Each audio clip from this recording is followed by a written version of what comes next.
Okay, we are at 6:35 and we are one short. We are missing Miss Irene Green, but she will be on, I'm sure, shortly. I do want to be respectful of everybody's time.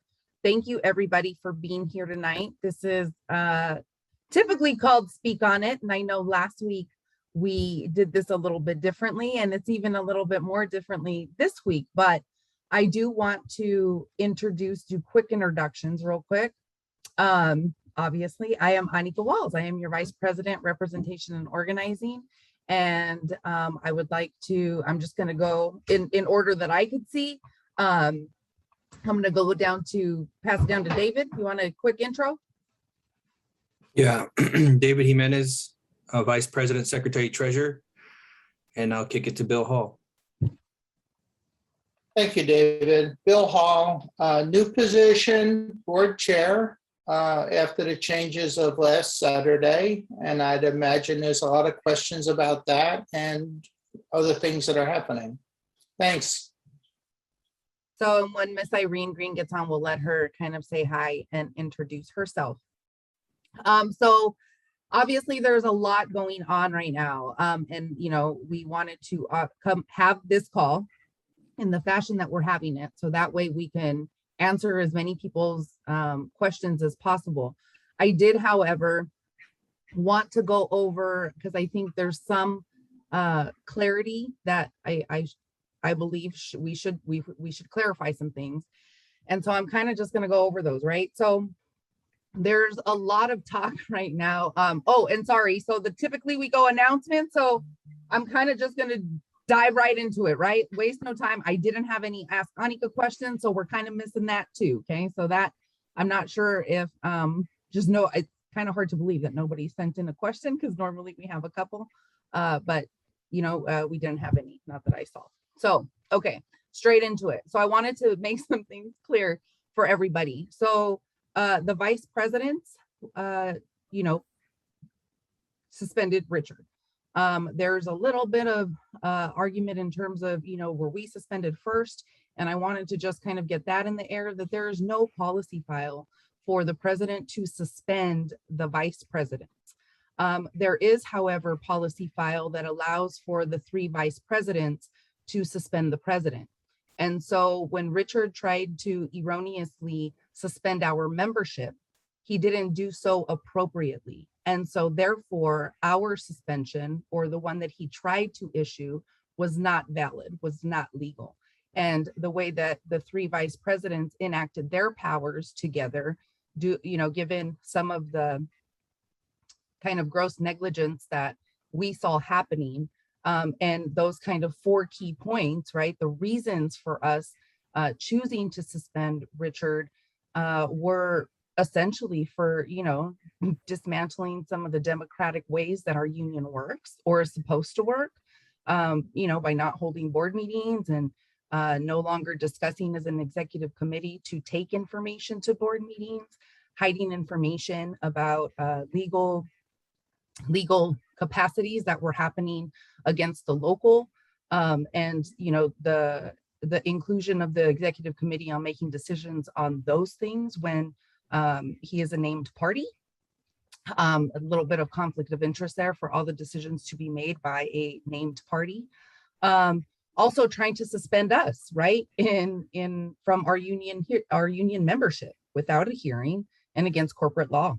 And more than anything, right, we basically saw unilateral decisions happening, and that unfortunately was something that we did not see benefited the union. And so those were the 4 key points, right, that we saw were very kind of critical for us to act on. And so wanted to put that out there for everybody so that we're clear how it stands, why it stands, how it does. And currently we, you know, don't have possession of our Sacramento building, the building that the executive's offices are in. And so you know, I'll leave it there. I don't know if the other 2 would like to add anything to that. And I still don't see Miss Irene on, but again, we will get her on with us as soon as she is. David or Bill, did you have anything to add? Well, I will just add one piece for everybody to think about. The forcible entry into our office building, the drilling of locks, the forcing of doors, the chaining of other doors to prevent access is just one more demonstration of a group of individuals who apparently have no respect either for the local social norms or even the rules of our society. And really those actions serve to enforce and should sort of solidify the actions that the three vice presidents took. So I'll leave it at that for now. I'm sure we'll have more questions. Yeah, no, I don't have anything to add. I think you did a good job, Annika, of making that announcement. Also, I guess we'll add, the last thing that I will add was that none of us, not myself, not Irene, not David, none of us took this lightly. This was not an easy decision. Nobody is happy about the decisions that we had to make. It was something that we came together on, right? We always talk about stronger together. And in this situation, we have been able to work together in the last 2 weeks in ways that, I kind of didn't expect. And I think all of this really is kind of bringing some of us, some of the differences that we may have had in the past, some of those things, it makes it a little bit easier to work through and with when you have commonalities. And I think that's what we should all be focusing right now, right? Is on the work that actually needs to get done. So I see a bunch of hands. So I guess we're just going to go right into it. And I see first Miss Shawn Harrison. Hi, Miss Shawn, how you doing? Go ahead, unmute and ask your question. I'm sorry, before you go, Ms. Harrison. Oh, announcements. In an effort to give everybody an opportunity to ask a question, we are asking that you keep your comment or question to 2 minutes. It will be timed, and once it hits the time mark, we won't be able to continue, but should we have a chance, we can come back to you. We thank you so much in advance for understanding. We want to try to answer as many questions as possible. Thank you for that, Michelle. Go ahead, Ms. Shawn, how you doing?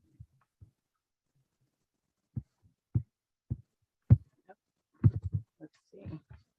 We could get you unmuted. There you go. Okay, thank you. Don't start that time yet.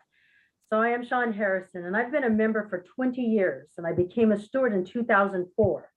During the 2008 Great Recession, I stepped up to help out after the entire DLC board for 785 resigned. I later was told it was because of issues at headquarters and with the officers that they resigned. I too resigned as president from the DLC because I didn't want my fellow co-workers, my fellow members to suffer due to the fact that I wasn't personally liked by the officials at headquarters. My encouragement from colleagues and also hearing strong talk about decertification of Unit 1 is the reason I came back. I don't have a loyalty to you or anybody else. My loyalty is to the union and trying to make it be what it should be. I've always been, even when I was at the schools, I was part of ASME. I wanted to come back also to see if the statewide leaders were really about the union or power. And the six-figure salary stipend that was approved without members' knowledge and our approval, our vote. It was a risky enticement that needs to go away, and I will commit Brown for suspending that. So beyond that, I have to agree with other people I've heard who are said they are tired of the lack of transparency, the disregard for members' input, and I would agree that I'm sorry, I'm so disappointed in what I'm coming back to. I agree with other members who are tired of learning about what's going on in this DLC, this union through external 10 sources. seconds. So I ask you, one, will you start providing the minutes for all the board of director meetings on a regular and timely basis? And two, Time. terminate the salary. Okay, so I actually didn't get the last part of that question. I heard terminate the salary. And if you're talking about, if you were gonna ask terminate the salary stipends, what I could Yeah. say, to that is, you know, although there's been a change for what, maybe about a week and a half, that's definitely not anything that we're even thinking about talking about right now. And I know for myself, and David, and I'm not going to speak for anybody else, but, you know, we've talked about it, and that's not something that we plan on ever bringing up personally, speaking myself. So that's not something, obviously, that, you know, would be an issue. I too am very saddened by the positions that we had to take. Like I said, we didn't take them lightly at all. I was, you know, personally, I've been in this fight probably a little bit longer than most in you know, of these executive officers. And it's never easy. It's not easy to be on the other side of this, and it's not easy to be on this side, because the reality is, you're correct, Sean, the members do suffer, which is why I will continue to say, and I would hope, right, that the work that needs to be done in the DLCs, I mean, ideally, the work is getting done there, right? Because the problems, you are correct, are happening in Sacramento. And do they have a trickle down effect? They absolutely do. But it does not and should not stop the work that absolutely needs to be done in the DLCs. And so I know that it makes it tougher to deal with some members, and I know more people will have questions.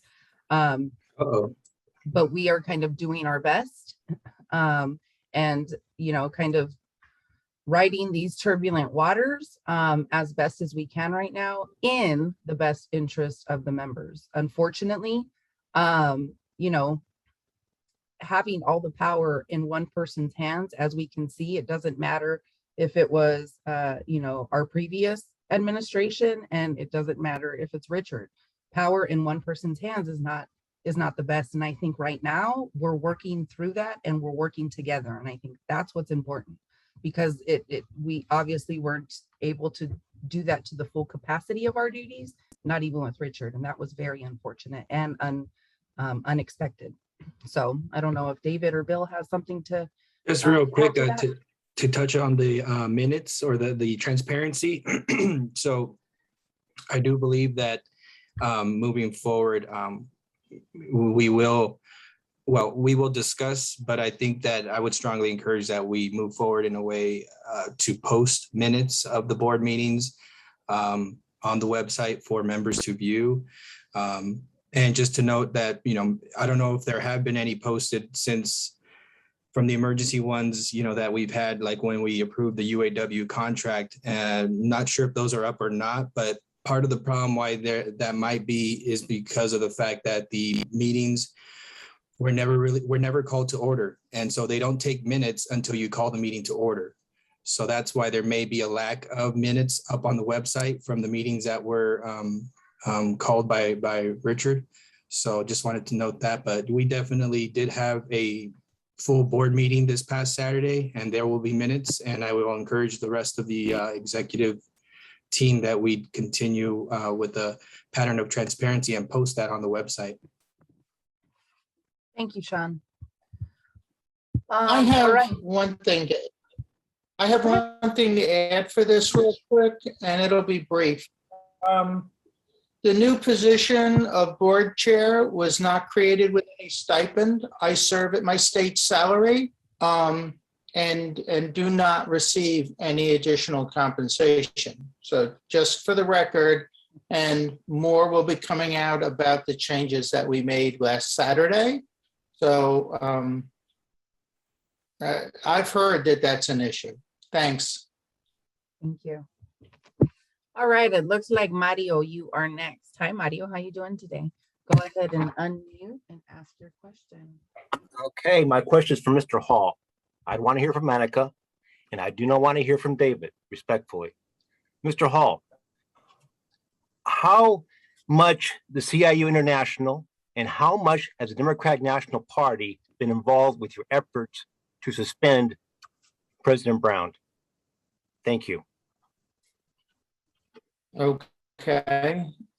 We asked the International for help. They received our complaints. The acknowledgements we got was, we've received your complaints. Thank you very much. And that was the extent of the help that we got. You got money from them? On the Democratic Party? No. Who paid for the lawyers?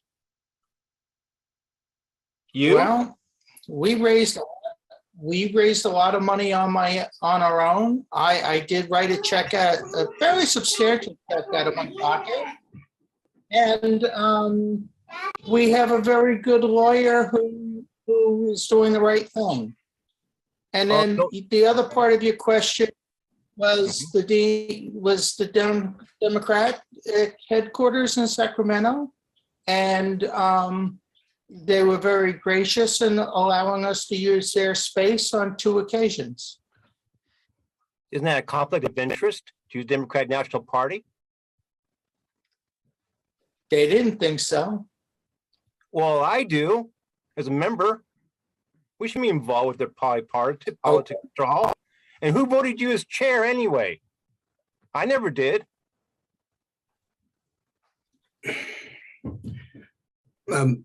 If I could just speak a little bit. No, David, I want to hear from Mr. Hall. Who voted? Okay, so sorry, Mario, but we do want to remain respectful with one another. I guess the easiest way to answer that is this weekend, your DLC president on the board voted to either accept or not accept Mr. Hall as the chair. And as you can see, those votes went in favor of the changes that were made at the October meeting. And so that right there, for some, right, for those of you who think that it was a great decision, those people would want to say good job to their DLC president. For those individuals that don't think it's a good idea, I think you should share that information with your DLC president. We do need to build the leaders within our DLC. And I think all of us could say that we've been able to get to, or something drove us to do what we're doing today. And for some of us, like myself, that's how we ended up in these positions, right? So, thank you for sharing your concerns, Mario. And we will. I just wanted to add that there was a roll call vote on that motion. So if when we decide, or hopefully we decide to post the minutes on the website, the roll call vote will be a part of that. So transparency. So thank you, David. And thank you, Bill, Irene's for being honest with your answers. Yeah. Hi, Irene. Did you want to go ahead and real quick, let me ask you to unmute so that you could introduce yourself, and then you could stay unmuted if you'd like, so that way you could jump in on answers. Let's see, did I do that right? There we go. Now you did it right. Hello, everybody. I'm Irene Green. I'm your Vice President of Bargaining. And yeah, if you have any questions, I'd be more than happy to answer those questions for you. Thank you. Thank you. And that was only our second caller. So you are still right. You didn't miss too many. Mr. Craig Nelson is next. Go ahead, unmute and ask your question. Oh, there it goes. Okay, it wasn't letting me at first. Just wanted to point out the Zoom invitation had for questions to send to listen, local 1000 listens, just to let you know, and that's where I sent mine on that. That was the first thing. Also, you are cutting in and out, Annika. I don't know if anyone else is hearing that or if it's just my connection. The other thing is, responding to Mario, I would want to see what the Freedom Foundation and Right to Work Organization's funding of Richard Lewis Brown was on this. That's countering his thing. The question that I asked, which I can find and read, has to do with our telework agreement, where we need to get a win right now. Basically, we have been delayed for at least 7 months in getting a telework agreement because of the obstinance of Richard Lewis Brown for not accepting what we could get, since we have been leading from behind since he was elected. He will not accept it. Right now, we should be getting money in our members' pockets with the stipend that we get for telework. I want to hear from each of you where we are at on this and where do you expect to be going? Thank you.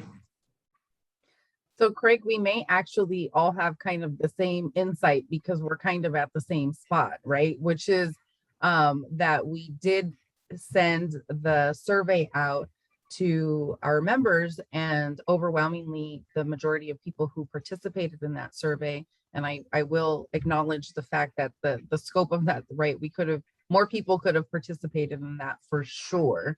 But those who did overwhelmingly said that the 50 and 25 was not enough. And so it was that message that was taken back to the bargaining team, who is currently actually working on the bargaining telework survey, or the telework, sorry. Irene, did you want to jump in? I know. Do I want to jump in? Some... Absolutely. Yes, thanks for the question, Craig. We are actually still working on the telework. We do not have a scheduled meeting with CalHR just yet. It is on the agenda. We have not forgotten about it. We are going to go back and revisit the chairs along with the members' desires to have the telework agreement as is or move forward with the existing conversations. So stay with us, bear with us. We are actually moving through that. It is on the forefront of all the activity that we need to do at this point in time. And so we are actively working on moving that teleworking agreement. So thank you for the question. I appreciate that. Awesome. Thank you. All right. It looks like Mr. John Fox is next. Go ahead, unmute and ask your question. Let's make sure you. There it goes. All right. Thank you. A couple comments. One, I still want to meet with the three of you. There's comments I'd like to share with you privately. I don't think this is the proper forum for the discussion that I would like to have with you. It's nothing secretive to the rest of you, but there's something I need to say that I think will help you. So it's not going to be a criticism. So let's make that happen. Also, couple quick comments. Let me just say this, and this is a part of where I'm going. Platitudes don't work.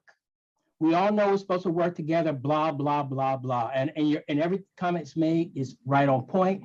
But this is not the time for platitudes. I think it's time for, like I mentioned last week, we need to have decisive action.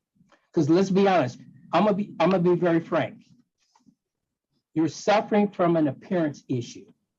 Whether it's fair or unfair, that's what's happening. And I want to help you to get past that, get over that hump, because I'm seeing it. Like I told you last week, I'm wearing my consultant hat. You guys are suffering. So there's two things you need to do. You need to get some quick wins, like I said last week. However you do that. And one of the things you could do is post this stuff. You talking about transparency, then do it. Stop talking about when you're going to do it. Get it done. Get it done. Because you're looking bad. Also, I would also suggest, right, Charlie, reach out to these DLC presidents and get them to survey their membership.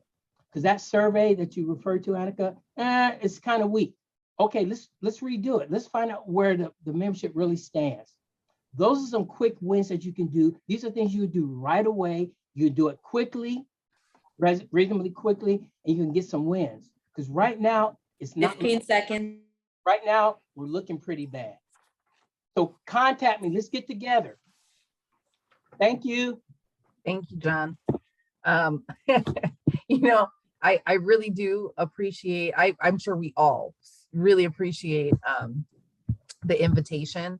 Let me tell you, I would love to go sit and just be able to like chill and talk some, just have a good conversation. And I think we will do that. But I will say the last week and a half, I'm not sure we've had time to do any kind of extra sitting in terms, so give us a little bit of grace. It's not that we don't want to, we will figure this out we will. But obviously, I'm sure you are obviously seeing there's a lot of work to be done. Not just with the stuff that, we are internally dealing with, but more important with the work that we are doing. So thank you for all of your suggestions. I agree on the transparency part. And I definitely think that we need to talk more about the wins. I probably should have started with one of the announcements and to let people know that we did have the training for the Organizing Institute down in Los Angeles with LA Fed, and we've been talking about that. I wanted to highlight that because we had an awesome group of SEIU members who went down there and had a fabulous training, and they're going to utilize what we learned this past weekend to go into different areas of Los Angeles and really focus on building membership, right? And moving forward, there are additional programs that we're all talking about and trying to make sure that we're pushing forward and moving forward. And you will be hearing about, right, us utilizing members, you guys. So more on that will be coming, but I wanted to just at least highlight that as a couple of wins that I probably should have highlighted at the beginning. So thank you, John. I don't know if anybody else had anything that they wanted to add to Mr. Fox's comment. Just real quick, I do appreciate the comments that he has provided, and I do look forward to meeting him sometime in the future, near future, hopefully.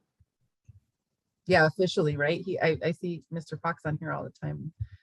In-person meet. That was actually one of the additional really neat things from this weekend, right? There was a handful of people that I had never met in person. I had talked to, and they went through my fast track class, and I knew them by name, and I definitely had their number saved in my phone.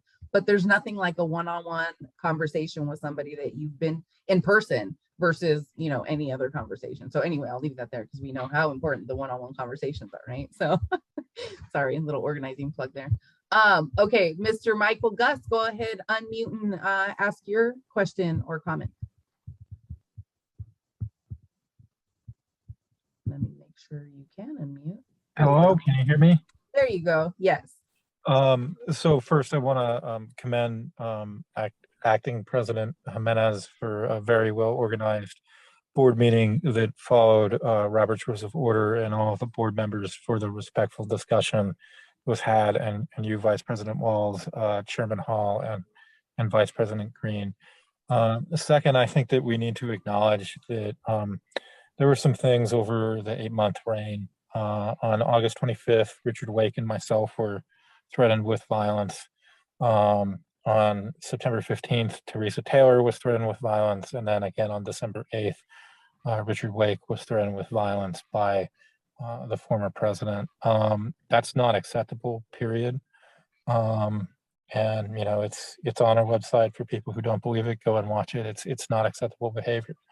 The second thing is, I wanted to thank Frank Askin for welcoming me back last week. I neglected to do that. The third thing is, as you negotiate, I'm an in-person employee. I don't really care about the $25 stipend because it's going to be $15 after taxes. But we have a real huge expense in parking here in downtown Sacramento and half-empty lots. So I'd encourage you to see what the state has to say about free parking, because that's a way bigger win to me than $25. And then finally, one thing I want to flag, as we continue to negotiate the telework agreements, I think some agencies, including the one that I work at, are trying to have their cake and eat it too by shrinking cubicle size so they can lower their footprint, lower the amount that they had to pay for it, and cram us into a more crowded workspace. So I would hope that in the future, we would establish a minimum cubicle space with the state. Thank you. Thank you. I appreciate that I comment. remember Michael made that same comment last week, the minimum cubicle space. We used to have that in our contract. Isn't it still there? I believe it is. Yes. It Now is. I'm not sure of how the verbiage goes. Maybe Irene, you could help me out. I'm not positive, but it's either up to or it's at least, right? That there is a certain cube size that we should be maintaining. And so if we're questioning that, then you could, recommend a walkthrough, and you could pull out your measuring tape and actually do some measuring. Actually, those are some good ways to show visuals to management as to what you're actually questioning. And sometimes, occasionally, they will take a second thought as to what they are doing when you start pulling out your measuring tape, right? I know there's one of our reps that does that on constantly, and it just kind of it's just the visual does something, right? You're like, oh, okay, look at this. In terms of the telework stuff, I guess I will address that we know that there are departments who are out there, and there's telework agreements that you've signed. Just to note again, we are still at our telework table, and so if and when we win something better, you will likely have to re-sign another agreement, right? So don't not sign what they're asking you to sign now, because they will, depending on who and what department, could call subordination, insubordination, they like to do that in some places. But know that our fight, SEIU Local 1000, is still not done. So thank you for that. Anybody else have anything that they wanted to add? No, I don't see it. All right. It looks like Melissa Misty Del Rosario. Go ahead, unmute and ask your question. Hi, Annika. Hi, guys. Okay, so I have 4 little points to make. I'm going to try to get them through really quickly. First one, real fast. I did send you a letter to ask Annika, but I don't know if maybe I misaddressed it. I'll have to look. The other one is, the question is, are they still currently occupying headquarters? And if they are, when are they planning, or have they mentioned planning on coming out? The second one, there was a recent offer made by Mr. Brown for 3 months union leave for a membership drive. So my question is going to be, did he access our list of members and non-members for this when he was in the building? And how does he plan to access union leave to give it to the stewards and the members, because he's currently not the president and suspended? And the last one is, if you guys could quickly give a summary or an outline of the actual duties of Mr. Hall, so that the members understand what he, can and cannot do. Because I think there's a misconception that Mr. Hall is the new president, which he's not. He's the chair of the board. So I just wanted to get that out there, and thank you guys. You're so welcome, Misty. Bill, do you want to go ahead and fill those questions? Sure. So what we did, let me work backwards. So what we did Saturday was to basically move all the powers of the president to the board of directors. And then we worked at creating a couple of different sections. One of them is accountability. So by accountability, I currently serve at the pleasure of the board. I don't have a term. I'm not guaranteed to be here tomorrow. So I guess if I mess up bad enough, they'll remove me and replace me with somebody else. Well, we'll just leave it at that for tonight. I think Annika and David and Irene can appreciate what I'm leaving out. And then I'm responsible for the day-to-day operations of the organization. One of the major differences now is that the board maintains the authority over committee appointments. The board can now set its own meeting schedule. These things allow for the board to have a reasonable amount of authority in the organization and act it with checks and balances. It's a little more involved, and the policy file will come out. It will be moving forward. Yes, it will be available so everybody can see it and read it and understand it and comment on it.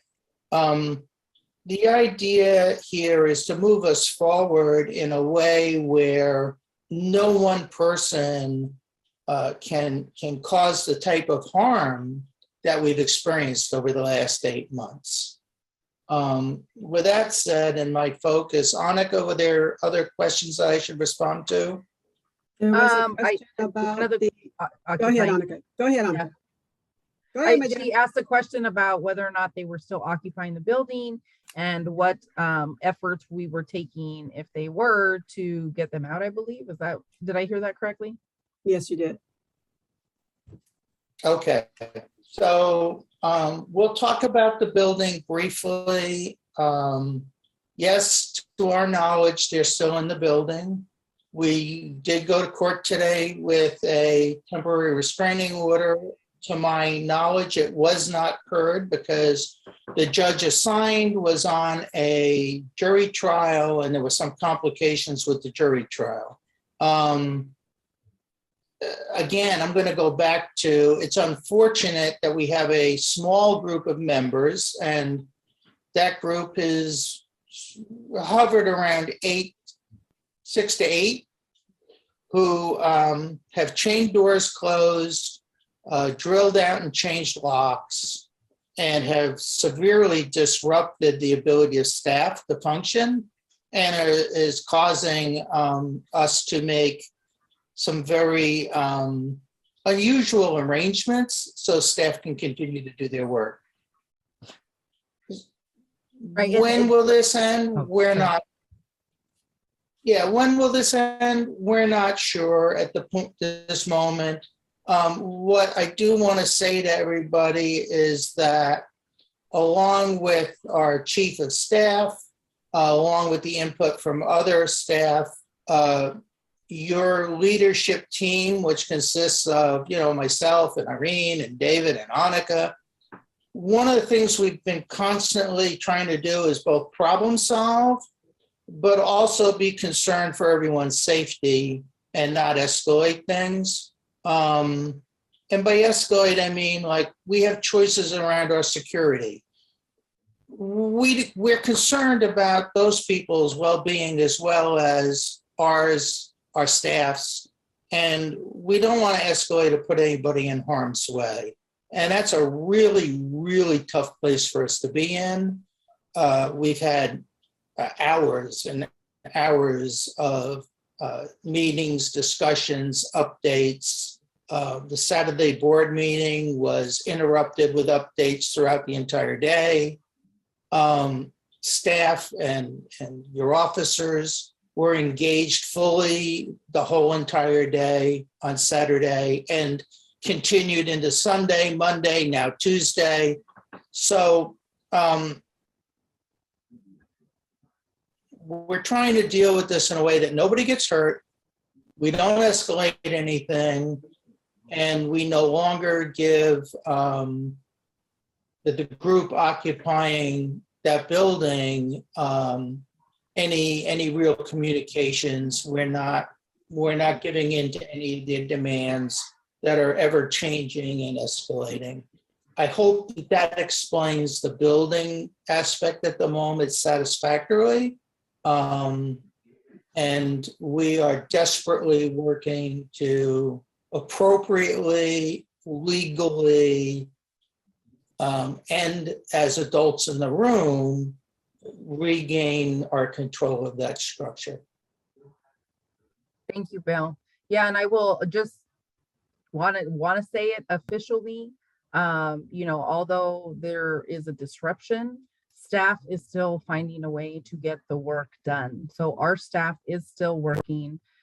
We are just having to be creative. They are having to be creative about how they are able to get all of their functions done. But and it might take a tinge longer to get a call back, but staff is working.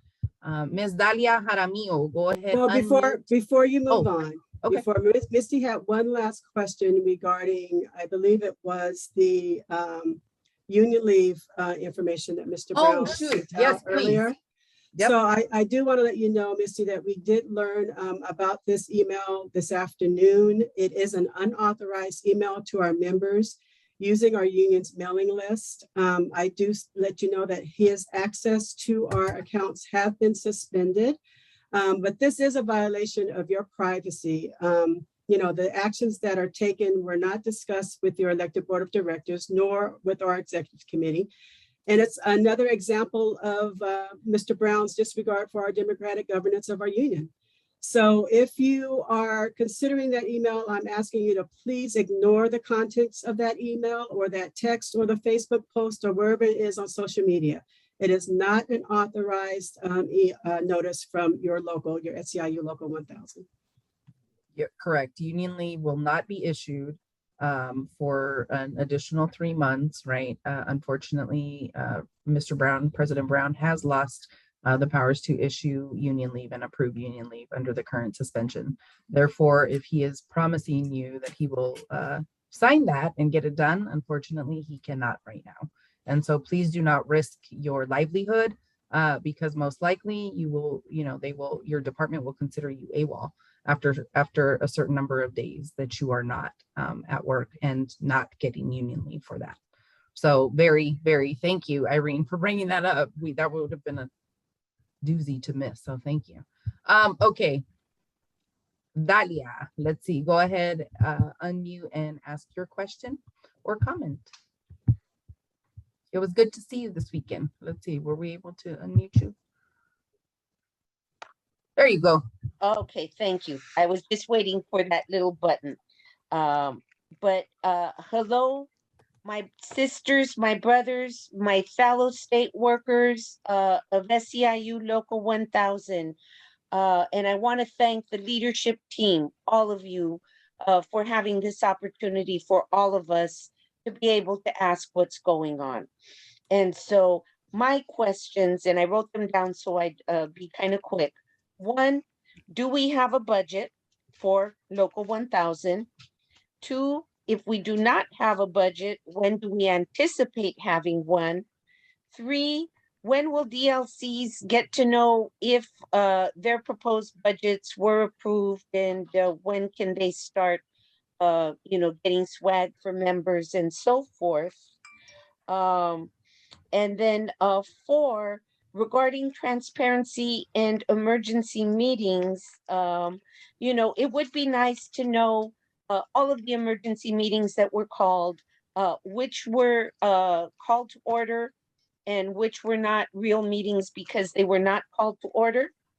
And also, I would like to know immediately after a board meeting what happened, but we really cannot do that because board minutes are always approved at the next board meeting of what happened at the previous board meeting. So there may be a lag in terms of posting official minutes. So I just want to let folks who don't get involved in that sort of stuff, that as much as the board may love to have all of that, there may be a 3-month lag between when minutes can be posted because they have to be approved by the entity.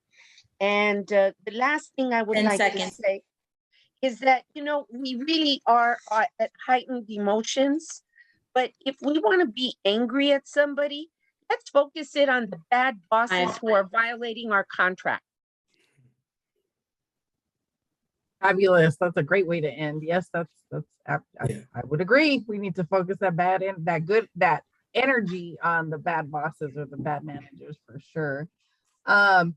David, this is like this is the heavy David question. You wanna take it? Yeah. So we do have a budget, but it wasn't approved in the December emergency board meeting where it was brought to a vote.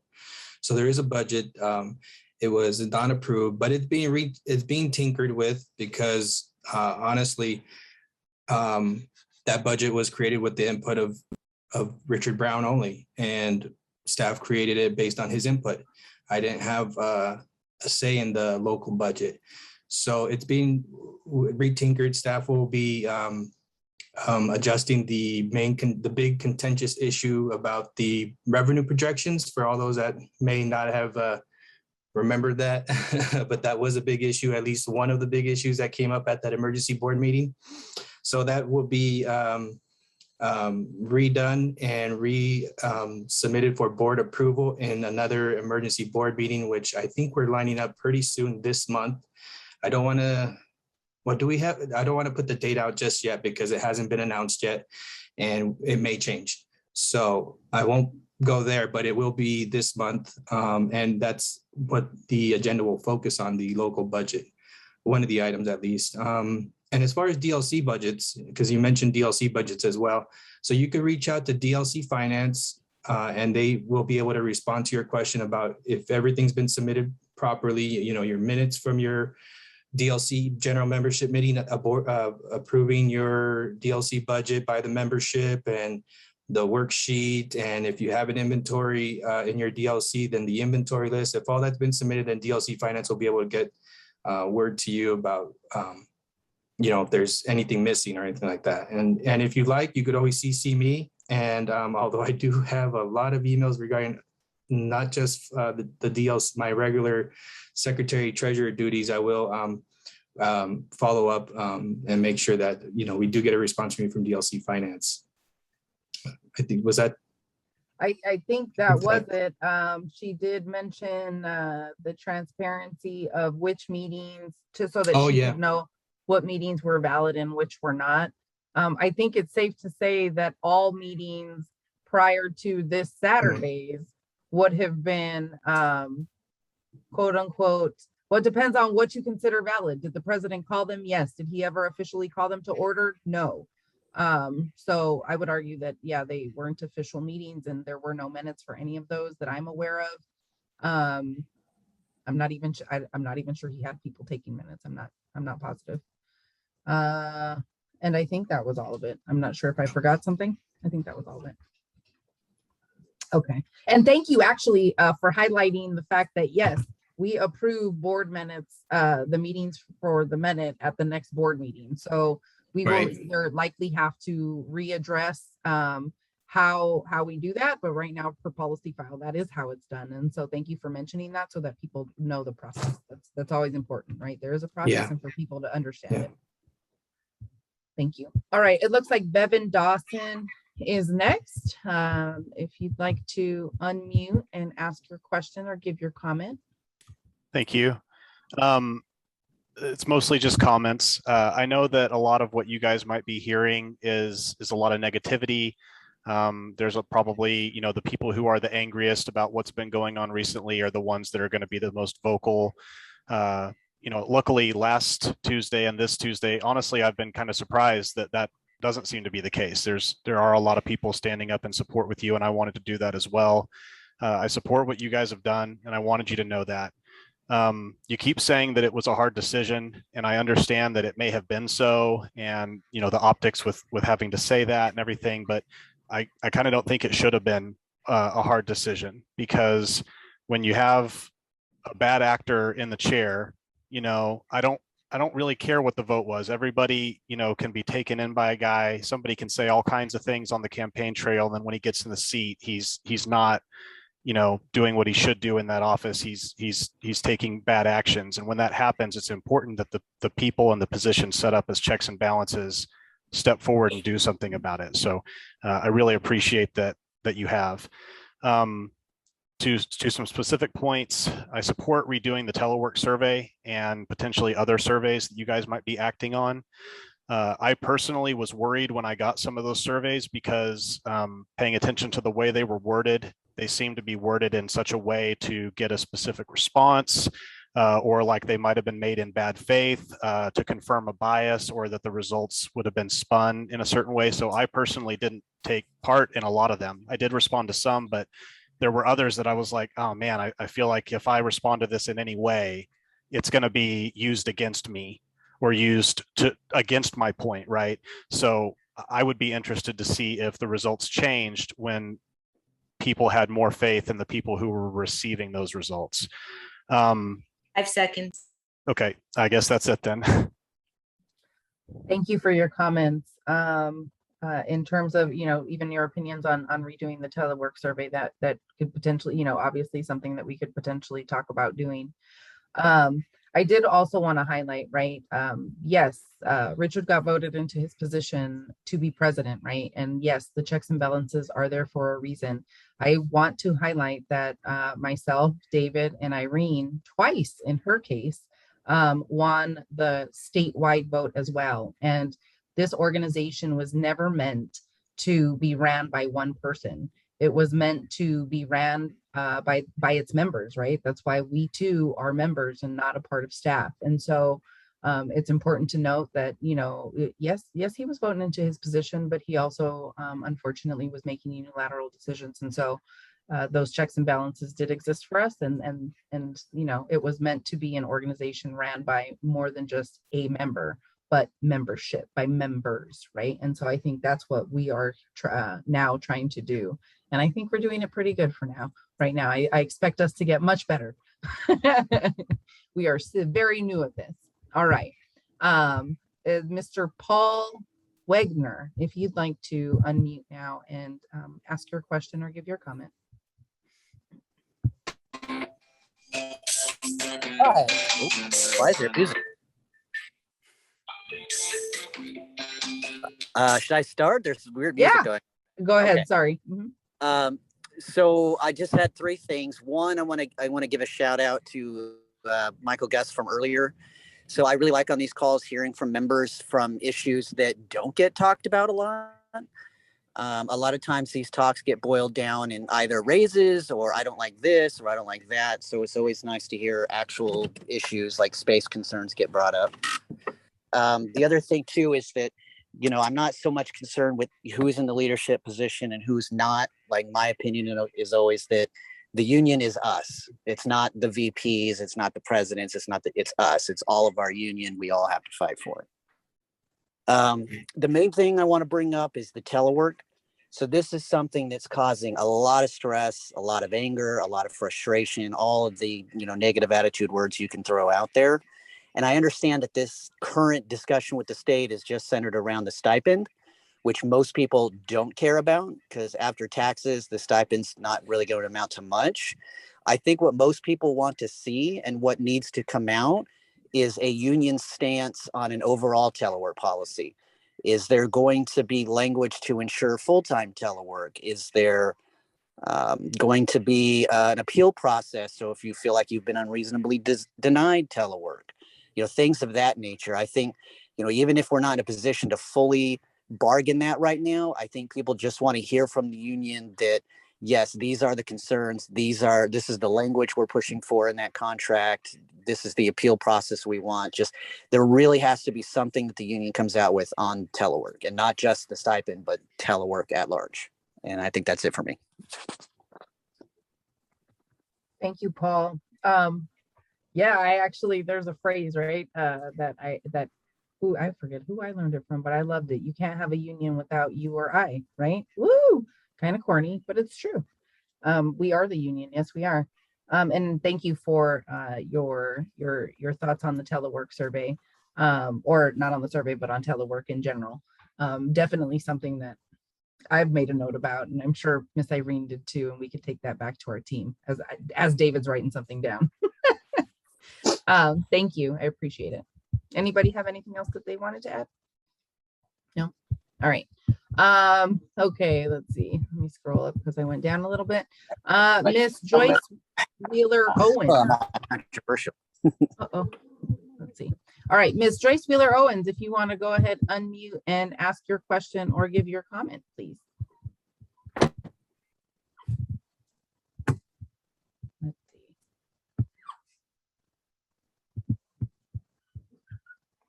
There we go. Thank you. I wanted to make sure that you all and Bill, that we say thank you. The things that have been happening over the last 9 months have been disturbing, to say the least. And I appreciate the professional level that you have all stepped up with in order to bring our union back to itself. We are a professional organization, and it's important that we maintain professionalism. And I really do appreciate that you have all stepped up and made the hard decisions.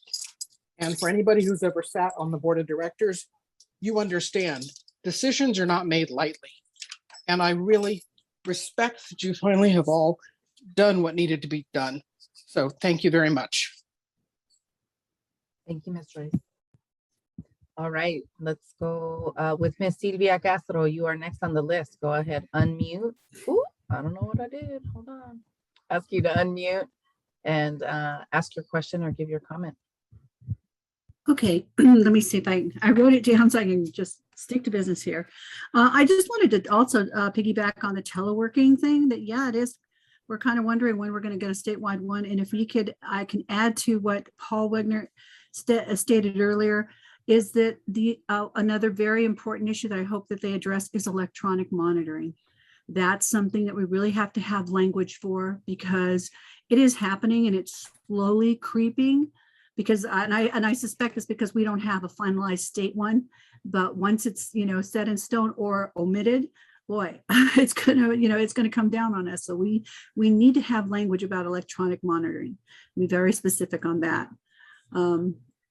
Also, I noticed that, you know, that there were a lot of policy changes and procedure changes, I don't want to say policy, procedure changes that happen in how you do things. And after you go through the trouble of calling a staff member, asking about it, you know, after you've been so frustrated about it, you realize, okay, it's not such a bad idea. I get it.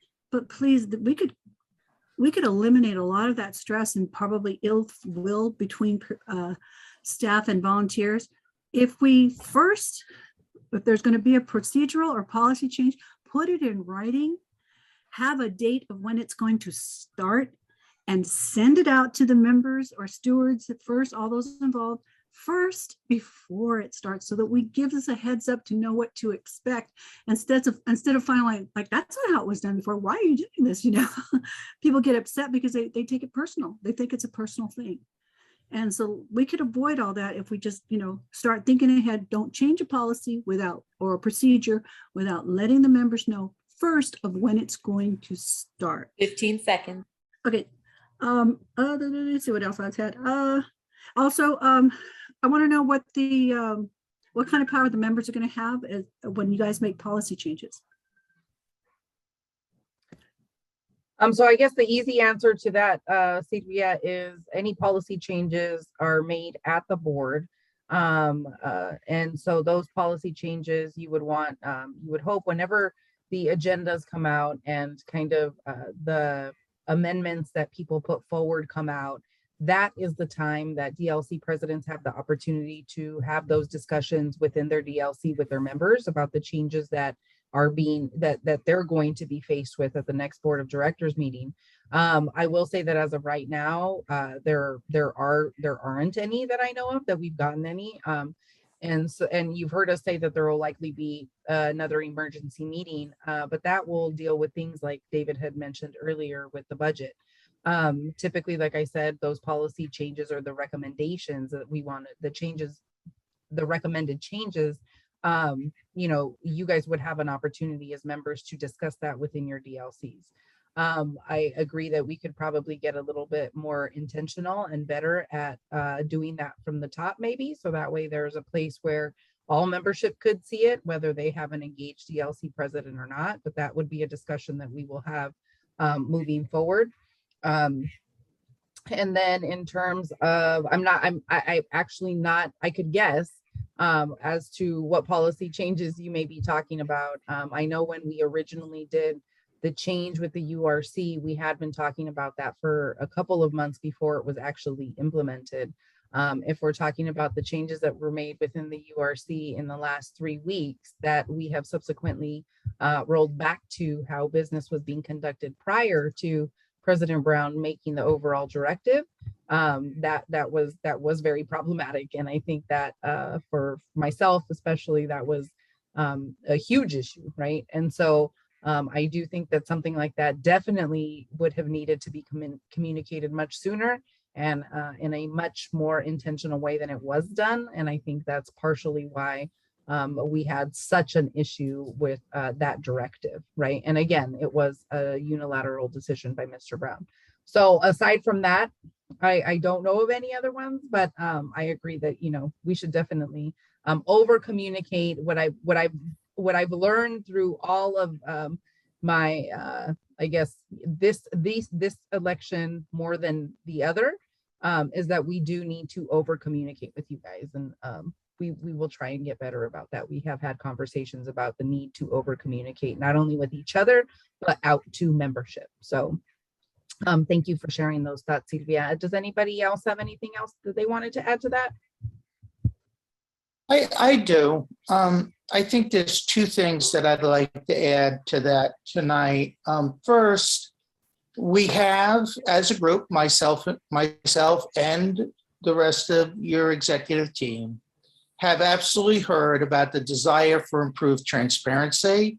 We have already just started to discuss different ways we can do that are truly effective and will answer the requests of the members. The other thing is to be a little quaint for a moment. Elections matter. You hear that from us often. It matters at every level, from your school board to the President of the United States to your union leadership. So electing your DLC president, paying attention, becoming a steward, stepping up and getting involved. Maybe you're the one who needs to lead your DLC. It matters, it's important, and we will be working to encourage more and more participation from all of you in our union. Thank you. All right, looks like Miss Evian Rivera is next. Go ahead, unmute and ask your question or share your comment. Oops, did I accidentally mute you again? Sorry. Yes. There you go. Hi, Evian Rivera from 788. And I just wanted to shout out to Bevan, Paul, John. You guys all made really good comments about and questions. As a DLC officer, I can tell you that the majority of the questions I receive and our board receives is about bargaining. How does that impact our working condition? They want to know about telework. What's that, master plan that the state is talking about, but we have yet to see in terms of, within our departments. Those are really important. And I think it's always important to focus on the fact that we are member-led, not member-led, members-led union. And it's not about an individual, it's about the organization, our labor, our organization. And whether it was Yvonne, whether it's Richard or anybody else in the future, no one should blindly follow anybody without questioning things, asking for clarification, getting to the root cause. Just because he's saying or she's saying what you want to hear, that doesn't mean it's real. So that's one thing. And my final, I actually have a question, is will the BOD and SBAC continue to be broadcast post-pandemic? Our world is going to be changing. We might be returning to the office. And I would love to be able to see members participate by at least getting to attend those meetings. I know I've encouraged people in the past to attend in person, and that was really hard to do. But with the Zoom, it seems that a lot more people are able to participate, listen in, observe, and share that information with others. So I think that's really important. A lot of times the governance of our union is like this mystery to a lot of people. And I do think Richard has allowed people to see in, and that was a good thing. So I hope that continues in the near future or post-pandemic. Thank you. Thank you, Evie. I think that is our intent right now moving forward. And I could imagine that we would, I personally would agree. Obviously, as you saw this weekend, there were pieces of it, right? There is a thing called executive session. Whether we want to understand it or not, executive session is a time where the board can discuss sensitive issues. Sometimes we have to discuss, staffing issues and other important things that we cannot discuss openly with membership, right? It Lawsuits. Lawsuits, right? Usually it's usually money or staffing that we are in there talking about. And we'll try and give, as we did this weekend, we'll try to give some kind of a synopsis as to what we did. But I think that's the only piece that we as a board would want to keep behind closed doors is executive session.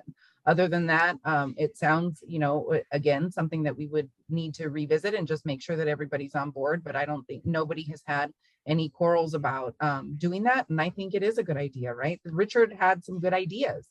I just wish he would have been more inclusive and allowed for, some more discussion to happen so that they could have been really good ideas. because he did have some. He definitely did. I would have to star the whole we should not blindly follow anybody. I agree with that wholeheartedly. I think it makes us stronger when we have a difference of opinion and a difference in thought, and that we hear people out, right? Not just listen to people, but actually hear them, hear what they're saying, and do our best to kind of, either agree to disagree or make some positive changes. I don't know if anybody else wanted to add. I'm not sure if I did hear you on the telework and on the bargaining. I appreciate that, because I know, bargaining is right around the corner, and I know we've got some plans on that. Let's see. I see that Miss Irene is muted. I'll unmute you just in case. And so, yeah, and does anybody else have anything else to add? Did I miss something? Nope. Okay. All right. And I feel like you would tell me if you wanted to say something. Okay, so Miss Eileen Boughton is next. Hi, Miss Eileen. Go ahead, unmute and ask your question or give your comment. Hi, thank you. How are you? I'm good, thank you, thank you. I want to know on since all of us are teleworking and I only have one person who is at work, since they're in close proximity to all of the DLC buildings, can you assign this person to these buildings if we're like more an hour, 45 minutes to an hour away from our buildings? It's easier for this person, this steward, and he's a Deber, to go out to these buildings. He's a lot closer. And also on the JLMCs and the Deber meetings, I haven't been receiving, or my Deber 4 has not been receiving notices on these meetings. So I don't know what is going on with the Deber meetings for Unit 4. And if you could also post them up on a calendar, because if he can't make it, I'd be happy to go because I'm Unit 4. And also there's a JLMC SCIF and EDD, what's going on with that. Also on Bill Hall, when you had your meeting and everything back in October, and you fully, excuse me, you fully believe that this was a valid meeting and everything, and took your case as the chair. Do you have minutes from that meeting forward that could be shared with all, everybody, from other than the minutes you took, or if you had other meetings from there until current that we could see and look at? And also, if you said that that you work at the pleasure of the board, where all of you make decisions before taking actions on committees or anything else, I received a notice. 15 seconds. I was off a committee today. Was there a board meeting that was already heard that you took action on this? And I think that's it. Oh, I know. Oh, Miss Bill, did you want to take some of that first, or did you want me to start it off? I'm good either way. I'll take the piece of the meeting minutes were taken by court reporters and officially recorded. They were provided to SEIU Local 1000 in November. There is currently a lawsuit, so I don't know if legal wants to release those or not. I personally have no problem with those being released. We did put them out there. And that is the last meeting we had. After that, we tried to work as adults and work the system. You notice that we didn't storm the building. We didn't drill out any locks to take over, no pun intended, and tried not to cause disruption. So we have worked the legal process, the appropriate process. We were patient. We re-ratified that meeting last Saturday, which at that point it was then adopted by the local. So we did the best we could to reach out to everybody and provide information and work responsibly. As far as the decisions on the committees, I think I'll let Annika or David address that at the moment. So in terms of the committees, there were, I think the intention was not to target anybody individually. And there were, again, going back to the unilateral decision making that President Brown was doing, he was appointing people into positions much in a way that one would argue could or would politically benefit him.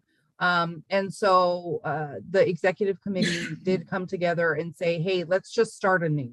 Let's make sure, and that doesn't necessarily mean that you won't be on the committee again, right? It just means that we are taking a more fuller look at who exactly was on the committee.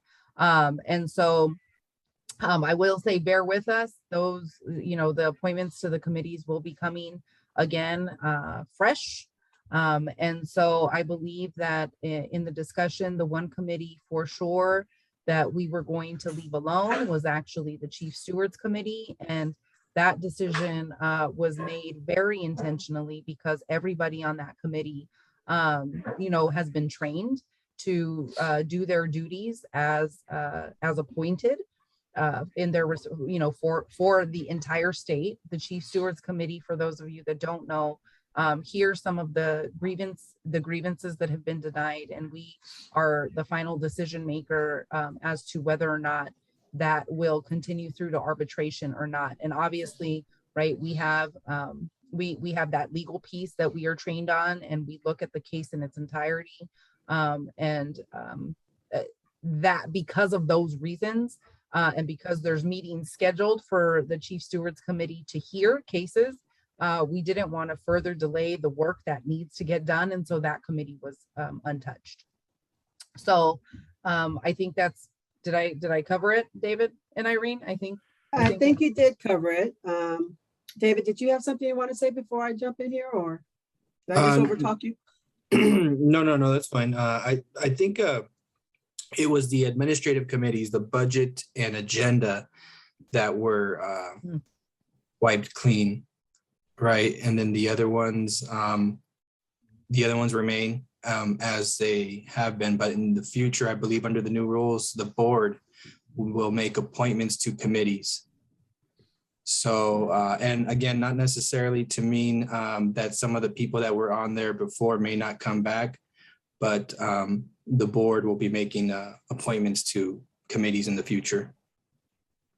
Okay, so that's what I was going to say, David. I also wanted to touch a little bit on the JLMCs for SCIF and for EDD. And for SCIF, those JLMCs are up and running and they are going. I would say talk to your bargaining unit 1 chair to find out who that point person is for that JLMC. As far as the EDD JLMC, that has not been up and running up until this point. They are looking at restarting that JLMC. So as soon as there's more information about the EDD JLMC, we'll definitely put that out there. And I do appreciate the comment about posting those dates on the calendar on the SEIU1000.org webpage. That is an excellent suggestion, and we would definitely look at that to try to make sure that all of the notices are put up so that everybody can join and know what's going on with our local. Thanks so much, Eileen. Thank you. Fabulous. It looks like Mr. Naranjo is next. Long time no see. How you doing, Cruz? Go ahead, unmute, ask your question or give your comment. Oh, okay, thank you. I wrote it down so I wouldn't waste anybody's time, but first, some thank yous. Thank you, Denise, for keeping everybody informed via the Facebook. I read your postings every day, so I'm pretty much current on anything that happened. So thank you for that. For those that don't know me, my name is Cruz Naranjo. I'm the former DLC president for 794. I was a steward. I have been a steward since 2008. So I've had a very visible, active role in this union for the last 10 plus years. So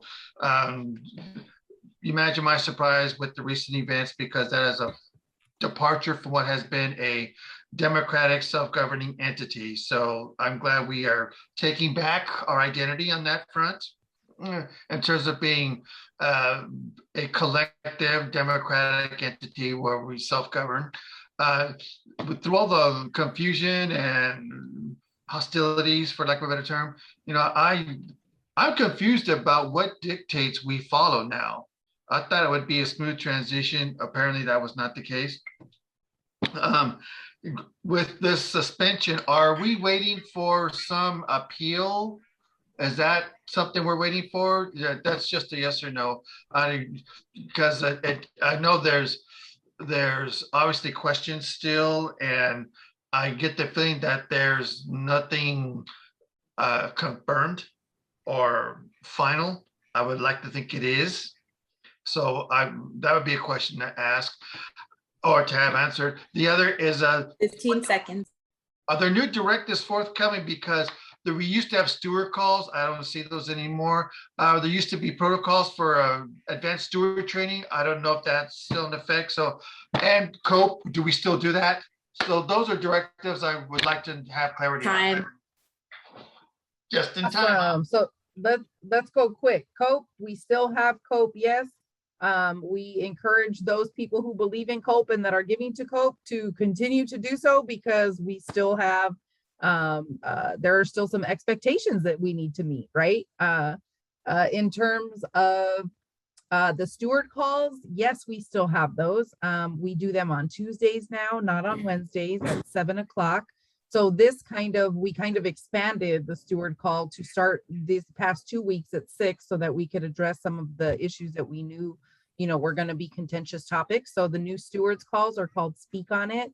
We have them every Tuesday from 7 to 8 p.m. And those calls are closed to only stewards with SEIU Local 1000. The ASTs have continued and will continue. They happen every third Thursday of the month. And we've been able to transition all of them at this point into Zoom ASTs, which has allowed for many more people to participate in many more ASTs. And so I think the ones that we have not yet developed into a electronic Zoom format, they are being transformed, but we have done lots of work on transforming those from in-person to virtual. And we're trying to get better and better with the way that we do that. We've made some recent changes. And so those of you, Frank, this is kind of going back, hopefully Frank's on this call, to the survey issue that he had raised, I believe, on the last call. And a couple of my other Speak on It calls. Those surveys should be going out automatically now via Zoom. So they're not coming directly from SEIU like they used to separately. Once you are on that AST, you should automatically get a survey coming to you after. So maybe we're just looking for it under the wrong name. Just throwing that out there. In terms of, I know I missed some stuff. Come on. He was asking, it sounded like for an update on the HR one, because last week we did mention that there was a 10-day window to file charges, an HR one, which is a complaint against a member, in order to make the suspension stick. Otherwise, it would terminate. The charges have been filed. HR ones were filed today with me. I accepted them as Vice President, Secretary, Treasurer.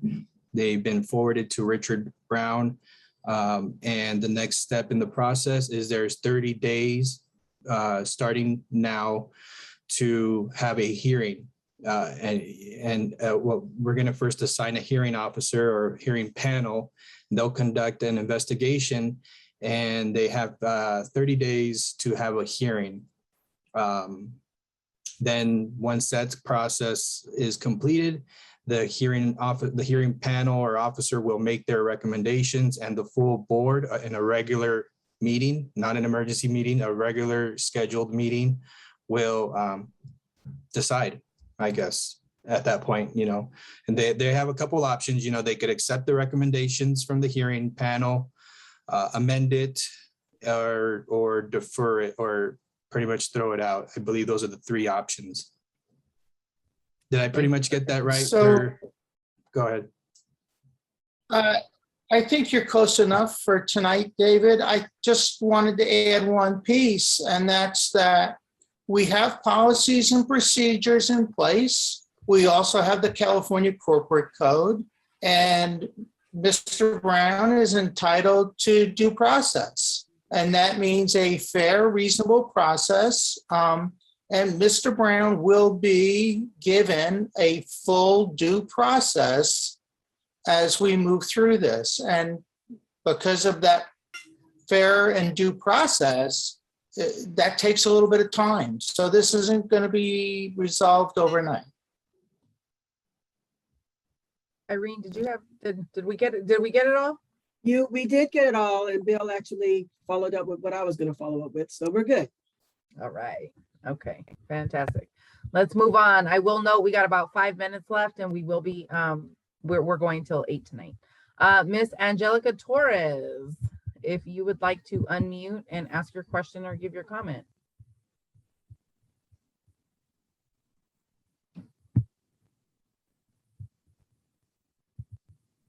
Miss Angelica Torres, are you there? Would you like to unmute and ask your question or give your comment? Okay, I'm going to move on, and I'm going to put your hand down. So I know there's a bunch of hands. Sorry about that. You're going to have to get back in line. Miss Sean Harrison, you are back up. I'm going to unmute you. There you go. Hi. So real quick, it's actually directed to Irene because the bargaining coming up. I know I've been hearing over and over again, we got a year, but I'm one of those people that says, why would you procrastinate? You should start planning ahead of time because the state isn't waiting. And they also have professionals that do this 24/7. Can I just encourage you to have your own speak on it and meet with the bunk members? And Susan will want me to say I'm an alternate, but at jury trials, alternates are just as important and need to know what's going on. So that's more of a suggestion if you'd start having your own venues where we could, for those who are new, who came to dismiss, to demystify the process for myself and for others, I would appreciate that time to be able to do the knowledge transfer and sharing. Thank you. I think is it. Thank you. I'm sorry, I cut you off. I do apologize. Yes, the trainings are in process. We are looking at setting dates for the Statewide Bargaining Advisory Committee training sessions. They are coming up. You are absolutely correct. We should be well on our way with our training, and we're going to actually get back to plotting those course sets and meeting those timelines. And I do take your suggestion about having a regular scheduled meeting so that everybody can actually have a conversation regarding bargaining. So that was a great suggestion. Thank you so much, Sean. Well, I'll take that to heart. We're going to have. Hey, can I step in? No, can I step in for a second on it? Of course, okay, go ahead. I understand you're going to tell me no, Irene. So listen, we have a lot of hands up. I'm perfectly willing to stay longer tonight. I think this is an important call. So if the other officers are willing to stay, why don't we keep this going for a bit longer? I am willing to stay longer. I will have to let you guys know that I probably will need to be eating in front of you because I have not had dinner yet. So I'm willing to stay as long as we need to go. And I might just go off of camera, but I too am willing to answer questions so that I could get my family fed as well. They're all giving me the evil eye, but that's okay. Yeah, I could stay a little bit longer, but I have to, I said I would put my child to bed tonight, so. Ooh, Emma's gonna love the extra time today. Yeah, so maybe another 10-15 minutes I could stick around, and if you guys want to continue and without me, that's fine with me. Okay. All right. Hey, Annika, let's move on to the next question. Mr. Martin Ragg, go ahead and I'm going to ask you to unmute, ask your question or give your comment. Can you hear me? Yes. Okay. So my first question, or my first thing is a comment, and I know you guys have heard it many times. I want to say thank you for handling this the way that you did, not ranting on social media about how everyone is against you and making our union look worse than we've already looked. I appreciate that you followed the protocol and did made the hard decision. When Richard got elected, I did not like him. I tried to support him. The funny thing is now I really like the guy, but he can't be leading the union, in my humble opinion. He thinks he's more like a emperor than a president. And I know that your decision was difficult. Thank you for doing what you did. One thing that he did do was wave a magic wand and make me a steward again. And I've been attending the steward trainings and stuff. So he's gotten me back active, and I want to thank Richard for that. He actually made me get moving, thinking I need to start serving my union as good as I can. I've temporarily taken a step back because of some health issues in my family, but I do think that all of this publicity, most of it has been bad, but it has had some good things come out of it. So let's try to focus on that. I do need to know what I need to do to make sure that my office has been informed that I'm a steward, because I went to discuss something with management recently and was told they do not know that I am a steward. 15 seconds. And the one thing I want to bring up is the teleworking. It would be nice if we had, something to try and ensure reasonable procedure before just being denied flatly the ability to telework. Thank you for your comments. Actually, did Bill or David want to take? I know I didn't hear his question. Sorry about that. I stepped away for a second. I think it was more of a comment about, he made the comment about telework, or did I miss the question? He was thanking us too, so it was more of a comment. Right, so I didn't hear a question, but thank you for the comment.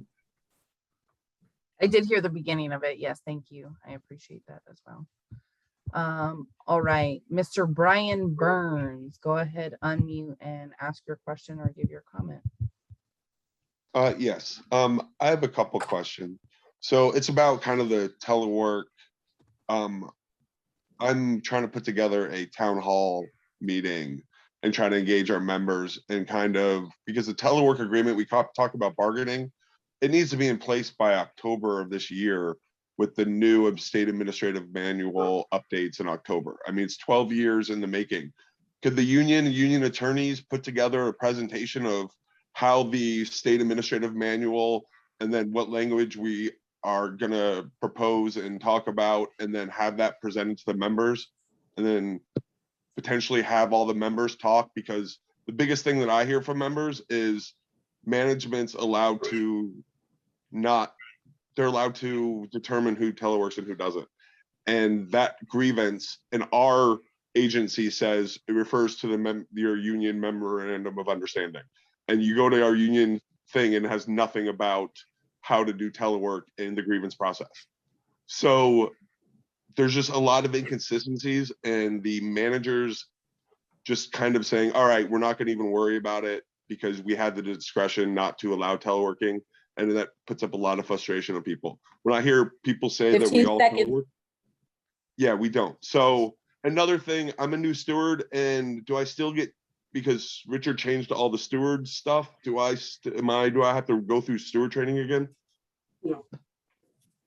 So the quick answer to that would be, well, let me answer it like this. We obviously, that was the area of contention. I do believe that if you are a steward, you should get training. And so that's why we were trying to make sure that everybody that Richard made a steward got at least the legal rights of stewards training and the grievance writing training, right? At the very least. And everybody else should have went through our fast track cohort that we started when we got elected. There has been 2 of them, and I think in total we have actually graduated in the 2 cohorts. I was somewhere around 160 stewards that actually did do the training, all of it. And so I wanted to just highlight that I've been trying to kind of do as much of that additional training. We've had to have a couple of trainings in between the fast tracks because he was making appointments. So if you have been through fast track or you've been through those trainings and you are good to go, we do have and are collecting applications again, because that is something that I intend to re-engage the Chief Stewards Committee on. I think that we will have to ask the question one more time, but I know myself, David, and Irene had already discussed kind of restating the actual the rule of thumb where an AST is required to keep your stewardship, right? We had put that rule on hold because of COVID, but as mentioned, most of our ASTs are via Zoom now. And so, no reason to not be able to get on one in a year within the year. So that will likely be coming back. I just wanted to kind of flag that for all stewards on the call right now, but we will come out with a more absolute decision after we talk about it now and include Bill in that. In terms of the telework, I agree. Our contract, we need to telework prior to COVID, which is when we bargained our last contract. I know in my division, don't even ask. It wasn't even a question. You weren't able to telework, period, no matter whether the feds did it or not.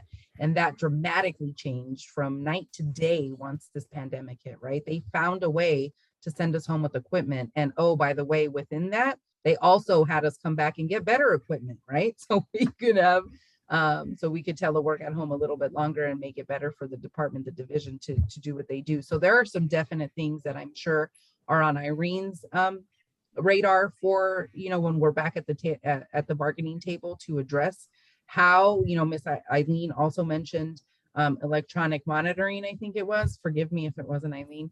But there are these very real issues that we need to talk about. And yes, it's, telework is kind of mentioned. It says that they need to notify us if there's a change in that, but we do definitely need some stronger language given what we have, given what we've been through. And I'm sure that whatever we agree to at the side table will definitely be talked about way more in depth and again, to make that stronger when we're back at the bargaining table. Did anybody else have anything that they wanted to add? Just something that he said that triggered me about the previous caller. He had asked, there was a question about when the departments get notified of their steward status. Is it, and do you remember the date? 16th of every month.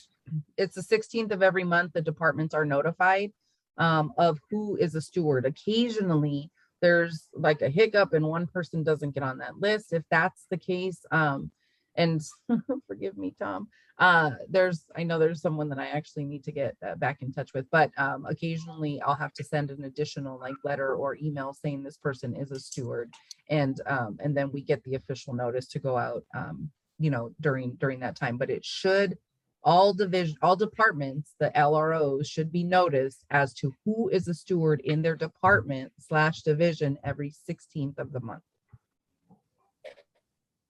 Okay, all right. So it looks like, let me go back to the top of my list. It looks like Mr. Robert Holtz is next. Hi, Robert. If you'd like to unmute and ask your question or give your comment. Let's see. There you go. Got it. Sorry about that. So I sent you an email the other day about perhaps having the MRC push out issues to chairs and presidents regarding if an issue arises in, they get a call from a member and potentially there was a concern, I think, on one of the calls that they were getting responded back to, but I think an effective way to do that would to push it out to a chair if it's a Unit 3 member, for example, Robert Holtz, bargaining Unit 3 chair. And I think that would be helpful because it makes us have ownership, right? We keep saying we're member-led. So let the members that are in leadership roles lead. Then kind of concerned, and I didn't put my hand up, I was just going to stand by, but when I heard something about union leave, and I've been on union leave since I've been elected as the bargaining unit chair back in, what was that, December? And consequently, in the past, all chairs have been on union leave to be effective, for their members. And I'm just wondering, what's the status going to be moving forward? Because it's my understanding, my union leaves good through only March 31st, and that was authorized by Richard Brown. Just like in the past, Yvonne Walker would issue union leave. So where does that leave, a chair or anybody else that currently is on union leave taking care of union business?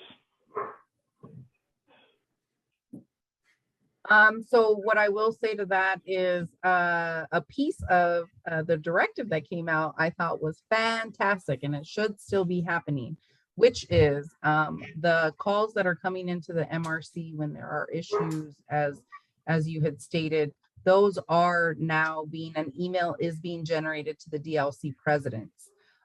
So they are being notified, unlike before, as to every call that is specific to their DLC, the issue where the rep would be notified, the DLC is also notified now. The problematic part of that, which is no longer in place, is that the DLC president would have had to assign or okay or approve action be done on that case, and that is no longer the case. But it is meant to kind of be more transparent, more open, in hopes of not having cases be like that, the timelines be missed, or it just gives a little bit more accountability. So that should be happening, Bob. So I would definitely get with your DLC president to see if you could be, either they could maybe forward that to you, whatever's pertinent to Unit 3. But I like your idea, right? Maybe it's something that we are able to kind of tweak a little bit so that our chairs, especially, right, like their scope is very much like a DLC president in most cases. So that's a great suggestion. Actually, maybe we can look into that. I'm not sure, but that's definitely like an IT thing, right? We'd have to see kind of how we could do that, right? Because I'm not, yeah. Anyway, so a great suggestion. In terms of did you want to touch on the union league portion, David? I saw you. Yeah, as far as the process, I believe, so the process is going to go back to what it was before Richard changed it. So, and I honestly have to refamiliarize myself with that, because I'm vice president, secretary, treasurer. Union leave was never in my wheelhouse, only as an acting president in this phase transition that we're going through. So I have to refamiliarize myself with the process, what it was before Richard changed it, because that's I want to say that's the where we're going to go. And we, to date, actually, it is on our to-do list, right? To look at that union leave list to see who was on it, when it expires, does it need to continue? I know in some conversations that we have had in terms of, reissuing specifically to chairs, I will say, reissuing that union leave. Obviously, right, there are some units that would likely, I would argue, do need full-time union leave, right? Like your big units, your 1s, your 4s. I mean, their scope of the members that they serve is huge. Then you have, some smaller units that maybe don't get or need as much time to service the members and the questions that they get. And so maybe that conversation, maybe it's a week for some, maybe it's 2 weeks, maybe it's 3, and maybe it's full time. So I think those are conversations that the executive leadership would have moving forward. It is on our agenda to revisit all of those lists, the union leave lists, and some of the other things that, again, were decisions made in the unilateral fashion that most likely, and we would argue, should probably have gone to the board for approval, right? So more to come on that. Did I miss anything else, Bill or David? Or Irene? I'm not sure if you're still there. No? Okay. No, I'm still here. There you go. I would just add, please be patient with us as we work through this. I know that David, Annika, Irene, myself, we take notes, we're listening. Some of the things people are asking, we do have on our list of things to do and discuss and move on. And we have had discussions yesterday and today about many issues that really do need to be dealt with, and we do understand. I do want to say that we are, as Annika said, evaluating the union leaves, and that has actually been started for the chairs themselves. And so we're working through that process, and I will be talking to each and every one of the chairs to find out, what their needs are in their specific units. Thank you. Fantastic. Hopefully we got it all. All right. It looks like Miss Denise Quinn Ellen is next, and hopefully, there we go. Hopefully you can unmute. Yeah. All right. Go ahead with your question or your comment. Okay. Thanks, Annika. So I just wanted to be a little helpful. Somebody mentioned earlier electronic monitoring. We do have language already in the policy file. It's Article 21.2, electronic monitoring excludes Unit 14, and Unit 14 electronic monitoring is 21.2.14. So I just wanted to throw that out there. I forget who that was that asked about it. But Eileen, I think that you were asking you asked Bill if there was some information put out about the lawsuit in the minutes and whatnot. What Bill said was correct. Everything was recorded by a court reporter. And if I remember correctly, Richard Brown posted it under For the Record on the website. So that information is available to anybody. But I did want to just say thank you personally to Annika and David and Bill and Irene for stepping up in this tremendous time of peril. You couldn't pay me to do your jobs. I would imagine you're all thinking, what did I sign up for? But I wanted to thank you all for stepping up and doing the right thing and working for our members. The one thing I did want to mention is one of the things that I'm concerned about is I have seen a lot of division online and on the websites and everything like that.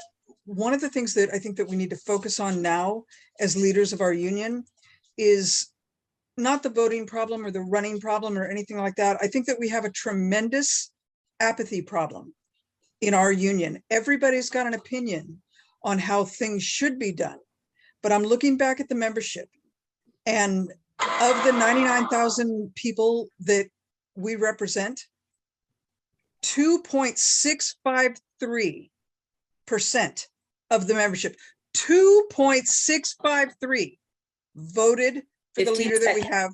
So I just want to say that as far as leadership goes, I think that we need to really focus on the members, try to get people back, and not, I think that what we did is moving this to the board is a much better idea rather than giving a singular power to one person. There's too much power for one person. Thank you, Ms. Denise, for your comments. And I'm sorry if I made it sound like we didn't have electronic. We do have, you are absolutely correct. Electronic monitoring is there. I think what I was just speaking to was that in my opinion, we need to make our language a little bit stronger to be a little bit better for our telework situations. But you are absolutely correct. And thank you for quoting that language. I know actually saved me one time when they were trying to retaliate against me. So that is great language to bring up when you're being kind of asked to electronically monitor yourself or when they're doing it for you. Anyway, did anybody else have anything to add at all to that? But thank you for your words of encouragement and for, thank you. I appreciate that. All right, it looks like Mr. Craig Nelson is next. Go ahead, Craig, if you want to unmute and ask your question or give your comment.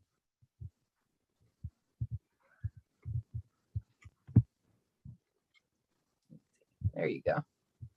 Yeah, it wasn't letting me. It kept on saying I have to wait. Man, tons of things have come up that are related to everything that I want to throw out right now. The first thing I want to say is thank you to the staff for hanging in there throughout this whole thing. We have things that we need to do to really appreciate them for all that they've been putting up with for these last 8 months. The issues I wanted to bring up were the organization itself and how it's structured, the telework again, and the whole thing of communication. So first on our organizing model versus representation model, what Richard did was he went completely into a 180-degree turn and changed it overnight into something else without doing any pilot programs to see if it actually worked. And really, I hope that the BOD, the VPs included, the bunk, everyone can get together and come up with something that would be a structural change that we can start looking at to implement. I don't think the representational model is the only thing that we should be doing. Organizing is a very important thing, as you probably learned over the weekend at your training. With the, well, I did take some notes, so sorry. I just want to make sure I hit everything. Like I said, piloting these things. With communicating these things so that people can give inputs from the website. They can go there and look at these things, especially with the telework. We've brought up so many issues here. Having a issues and fact sheet on the website so that people can see what's been brought up and that the local knows about to bring to the bargaining table on this. And that was the big thing with this. Bargaining is coming up and telework will be on there, plus the electronic monitoring. All these things are going to be part of that. 15 seconds. What Bill brought up was due process with RLB. We really need to put that on the website with each step that's going on with this so that people understand what the process is and where we're going with it and what the next steps are. David went over this very quickly. Thank you, Craig. So yeah, we have not stopped organizing. It's just, it has shifted a little bit. So yes, organizing is uber important, and that's not something that we are looking to downsize at all. Does it look differently? It absolutely does. But thank you for your comments on that. We actually today had our all staff meeting, and some of the staff had actually really appreciated, you know, their workload having gone down because we were able to shift, you know, our reps. We were able to reduce the workload by doing more of a 1-to-1, 1-to-2 in some DLCs, 1-to-3 at most. The ratio between, you know, the reps to that DLC. And so the idea was to get down to a 1-to-1 ratio, right? So obviously we don't have all the staff for that. We have lost some great staff, but hopefully, you know, as we start to kind of hopefully level out a little bit, we'll start regaining that staff. And actually, we are working with, again, right, like the LA Fed as an example. We are looking to some of our other affiliates who have some awesome programs happening where they will help with boots on the ground so that Local 1000 can continue in its mission in terms of growth, membership, but also, right, organizing our members and agitating them so that come bargaining, they're ready to move. And so I wanted to just highlight that those things are happening, no matter who, you know, no matter who's in charge. Thank you for the communicating and the you know, suggesting that we have more input. And I think that's absolutely true. Like I had said at the top of this call, I feel like we need to over communicate with you guys, and we have not done a good enough job. I will recognize that and say, you know, apologize, because that is one thing that I'm getting across loud and clear is over communication is better than it is necessary. Let's just put it like that, right? It's just necessary. And I would love to find a better way to get member input, because one would, right, when you're in one of these positions, you think, man, the calls like the steward calls, or at the time, right, when Richard was having his calls, or some kind of engagement. But again, back to over communication, right? I think that does fall more in our lap, and we got to be better at that. I don't know if Irene or Bill or David had anything that they wanted to add, or if I forgot something. I had just one more thing to touch on, Craig, which you actually brought back up to the forefront. We did think about or have conversations about putting the timelines for 9.0.04 up so that you guys would have some understanding of what that process was. Unfortunately, this weekend happened and we got our focus kind of shifted a little bit. So I do appreciate you bringing that back up to our attention. We'll definitely take it back and have that conversation, and maybe we'll put it back up on the website so that so you guys can actually follow along with it versus going through it in a verbal setting.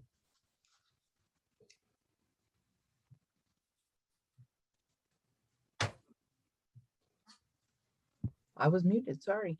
Looks like Mr. John Fox, you are next on the list. I will ask you to unmute and hope, there we go. All right, thank you very much. I want to salute both the comment that Denise Quinn Allen and Craig Nelson said. They basically stole my thunder, and that's exactly, that was fantastic. I think Denise is right on point. We have got to change our focus and try to deal with the apathy. Get people more engaged, because I know I've just moved to a new DLC, so I've already talked to the president and I've got ideas. I'm ready to get out there. So we need to encourage other people to get active, and that's why I keep talking about getting some quick wins.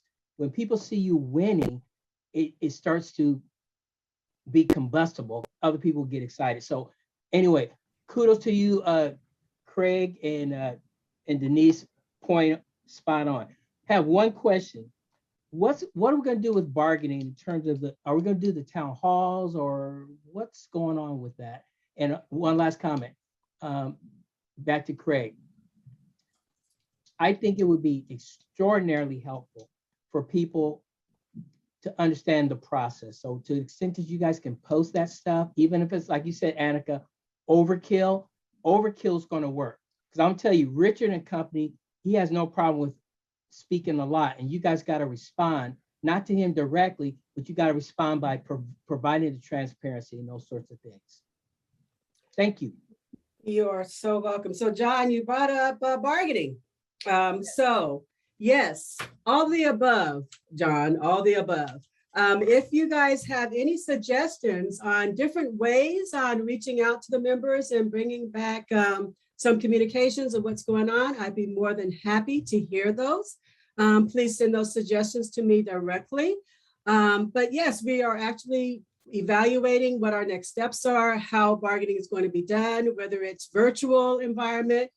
We've all gotten used to being on Zoom, or maybe some type of hybrid where it is also televised on Facebook, streamed live, whether it's doing a Zoom meeting or all of the above. So we don't want to, keep the town halls out of that, because I think that is actually a good arena to actually get out and meet people, shake some hands, get some person-to-person conversations going. But we are definitely looking for innovative ways as well in order to reach our general public, because as you said, apathy has set in Local 1000, and we need to get some more excitement about our local and get back to what we do, because when we work, we get a whole lot done. Thank you. Miss Melissa Missy Del Rosario, go ahead, unmute and ask your question or give your comment. Hi, you could just call me Misty, Annika. Hi, Misty. Okay, so I have a couple comments about some of the things that was said. When we're talking about getting the agendas and the amendments out so that we can bring them to our members, sometimes our agendas and our the proposals and amendments that are put out only like in a week in advance, and that's not enough time for us to get it out to our members. So my question would be, is it possible to get those out sooner? That's one. Two, the emails to the DLC presidents that we get from the MRC are fantastic, but they are slightly vague in why the people are calling. So if you're trying to track what the issues are in the different places, it's a little bit difficult. You would have to, again, reach out to the URC, or I'm sorry, the rep. You have to reach out to the rep and find out the details. And then that takes time away from the rep from what he's doing. And it takes time, away from me from what you're doing. So if they could just make those little notes just a little more detailed, that would be fantastic if that's possible.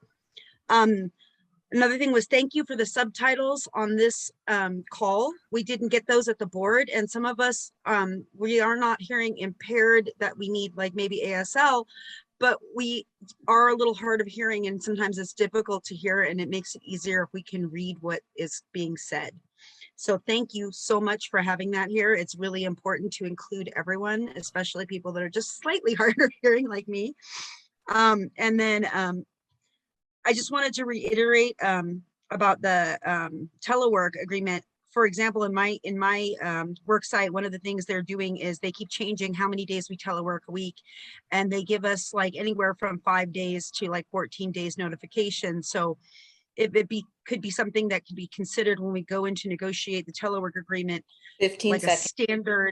a standard amount of time that they notify the members, so that they can't just like 5 days before. I mean, we only get paid once a month, and if we have a significant drive, it could make a huge difference in our gas usage, and that is hard to budget for when we don't know ahead of time. And last thing is, Annika, give me a call because I have an idea.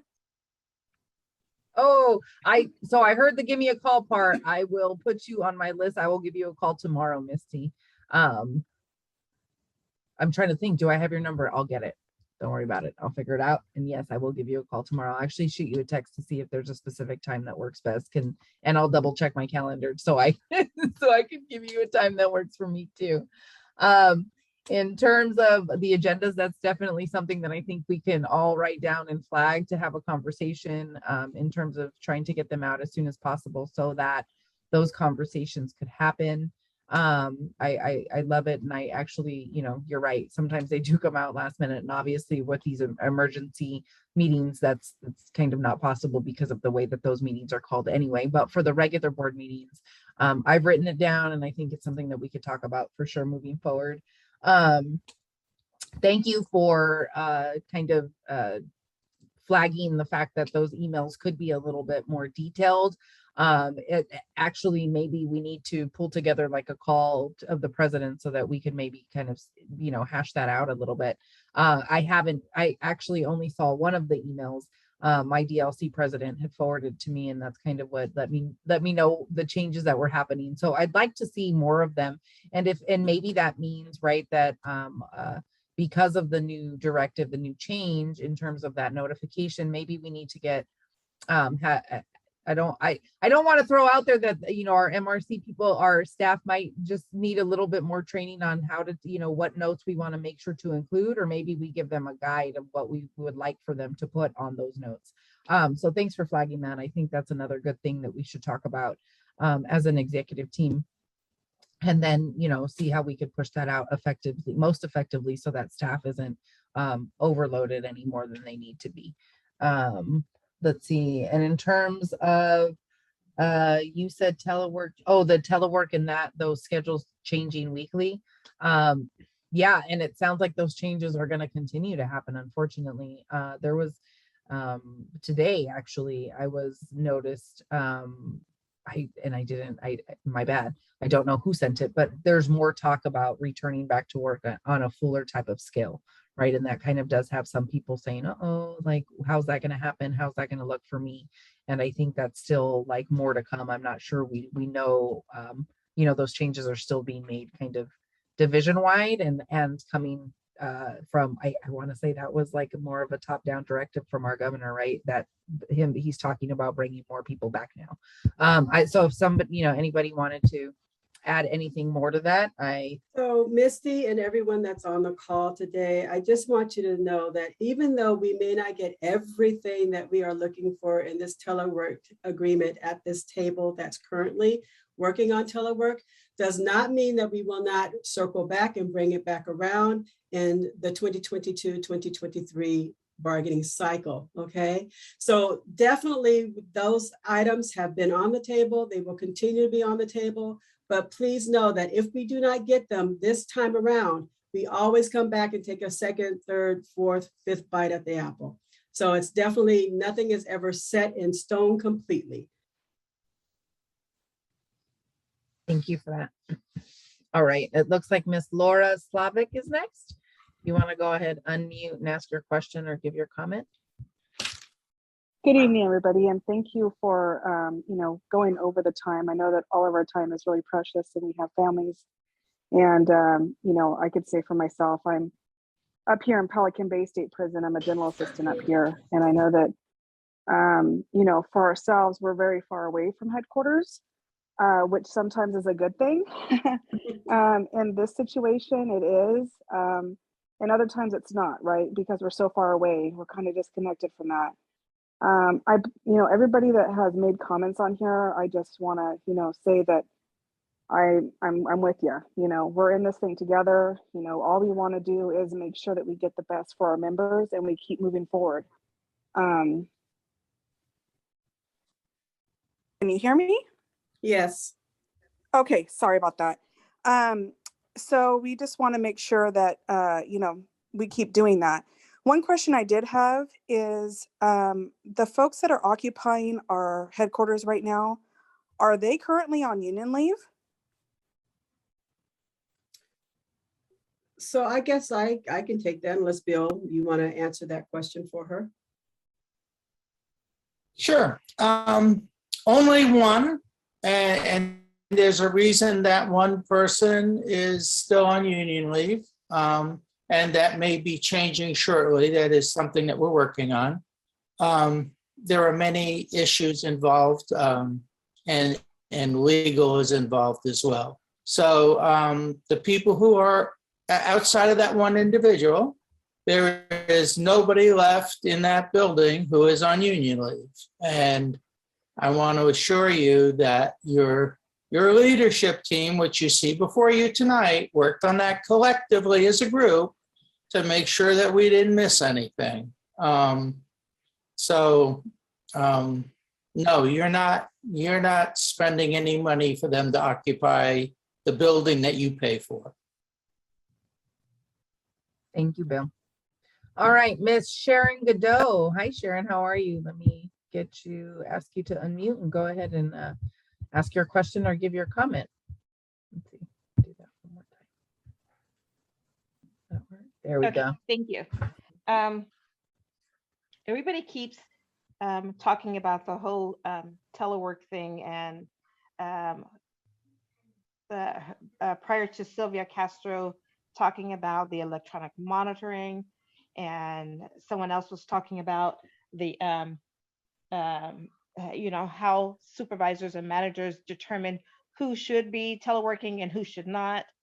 In November of 2020, there was a massive training with the bargaining chairs to explain what to look for, how to file grievances, and how to address inadequacies or managerial preference for who should be teleworking and who should not.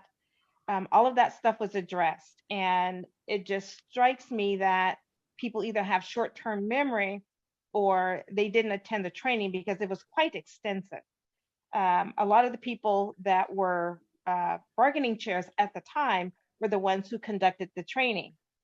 And those same bargaining chairs, quite a few of them, about 80% of them, were denied union leave. So they are working back at their regular job and trying to squeeze in member issues and bargaining unit concerns in between their work hours and their break time. So there's a lot of that. So, but the training was out there, and people are not paying attention to what's there.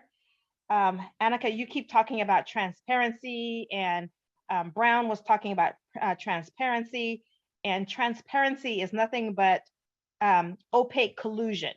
It's not transparent to throw everybody's business out there and cover up what you're doing while you're blasting everybody else.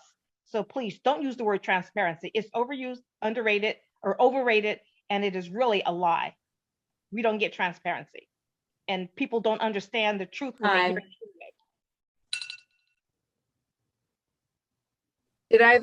Did anybody want to jump in? I will say there are different there is an overall definition of transparency, but there are different ways to be transparent, right? I would argue that being transparent to the world in terms of our organization, in my opinion, was probably not the best look, right? Given some of our internal squabbles. But I'd let anybody else jump in if they'd like here. Yeah, Sharon, I understand the use of the word transparency. Sometimes I used to like that word, I really did. But lately it's sort of like, oh, go away, transparency.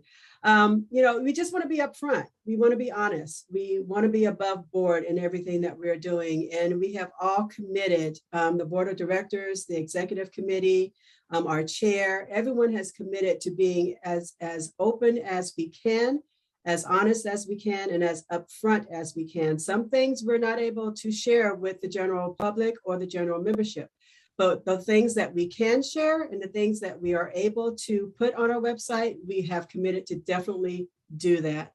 As far as the teleworking training, that's actually a pretty good suggestion. We're going to have to go back and revisit what that training was, when it was put on, maybe brush it off a little bit and have one of those trainings again, because it is essential that everybody understands the telework contract, what the language says, what you can and cannot do. And as we move through and solidify our next telework agreement, we'll add more training to it. So I do appreciate your comments, Sharon. Know that we are definitely working on being open, honest, and upfront. And if you ever, again, have any questions or comments or concerns, you can always reach any of us through our SEIU website page. Thank you, Sharon and Irene. So can I step in for a minute? Yes, sir. We still have a few more. We still have a few more hands. A couple of them have already spoken at least once. And I've been asked to give a little background and a little history on myself. Michelle is agreed to stay on. I don't know if the other officers want to deal with other things since we're quite a bit over time. If the interpreters can stay, that's great. If they've got to move on or their hands are tired, we understand and we can, I think, excuse them. So we'll see how it goes. So as the group of us, if you guys want to wrap this up, in a few minutes, I'd like to stay on and at least share a little bit about me. Yeah, I'm willing to stay on. I will ask that those that have already had a question answered or two through this process, that you give the opportunity to someone that has not been able to speak yet. And then we'll come back and circle around to you once we've received questions or comments from those that have not spoken. So I just ask that you give some other people an opportunity to get their questions out there, as the night is getting pretty long. All right, it looks, and I too will, let me go ahead and unmute David. I will also say I'll probably be skipping some of those individuals who have spoken before just to get to those who haven't first. And then like Irene said, we could circle back. Sorry, I am going to excuse myself because it is my night to put my child to bed. So I'm going to stick to that. I already delayed it. So have a good night, everybody. And any questions you guys have can always email them to me as well. Yeah. Take care, little one. Good night, David. Thank you. Bye, everybody. Okay, it looks like Miss Amy Higginbotham is next. I would let me unmute you. And I am going to step away for a quick second. So Bill and Irene, if y'all want to take this one. There you go. Okay, can you hear me? Yes, we can. My question is, I know you guys have been doing a lot of damage control, I'm sure. And being the Jerry's Children of SEIU down in CDCR, and hearing everybody talking about telework, which is really cute. The nurses, we have, been hearing a lot about fighting for our essential worker pay because we feel that we've been forgotten down here. Have we heard anything about that? Is that something that anybody's working on, or is that something that we should just forget about? No, not at all, Amy. As you know, President Brown did go ahead and collect all of the signatures, and those were delivered. We are in the process of evaluating the next steps on there so that we can make sure that we have a open communication regarding the essential worker pay, hazard pay, or however else you want to classify that. It has not been left alone. It is actually on the table for the bargaining and for us to look at and have conversations with CalHR. So look for those updates to be coming soon. And you should have some feedback as to what our next steps are. Okay, so it's something that it will be discussed during bargaining? Yes, ma'am, definitely during bargaining, and it may even happen prior to that. So we have some things that we need to touch base with CalHR about, just to make sure that everything is being lined up. Okay, perfect. Something I can take back to my my staff. Thank you so much. You are so welcome. Amy? Yes. Irene, can I stop and add a little bit for a second? Yes, sir, go ahead. So the essential worker pay is an interesting issue, and there's a federal definition of what a emergency worker is. And if you fall into that definition, then there's federal money to pay wages for essential workers. And as I understand it, the Newsom administration has taken the position that they're only going to follow what the guideline is for an essential worker because it doesn't take any money out of the state budget, and they get federal dollars to pay those wages. And Local 1000 has been at the table to try to expand the definition of essential worker. So they're working on that. I did have some conversations with some individuals who are in bargaining, and I think we should give them their support and their ability to work through that with the state. But that's kind of the, that's what's been holding up some kind of an agreement between Local 1000 and the state of California. Does that make sense?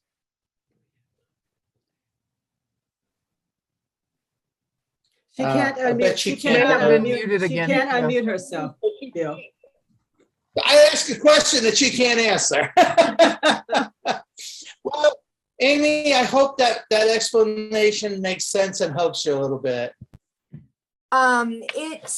It does. It's frustrating from our end because we see that our officers are being taken care of, but we are working just as long and just as hard, and we're the Jerry's kids.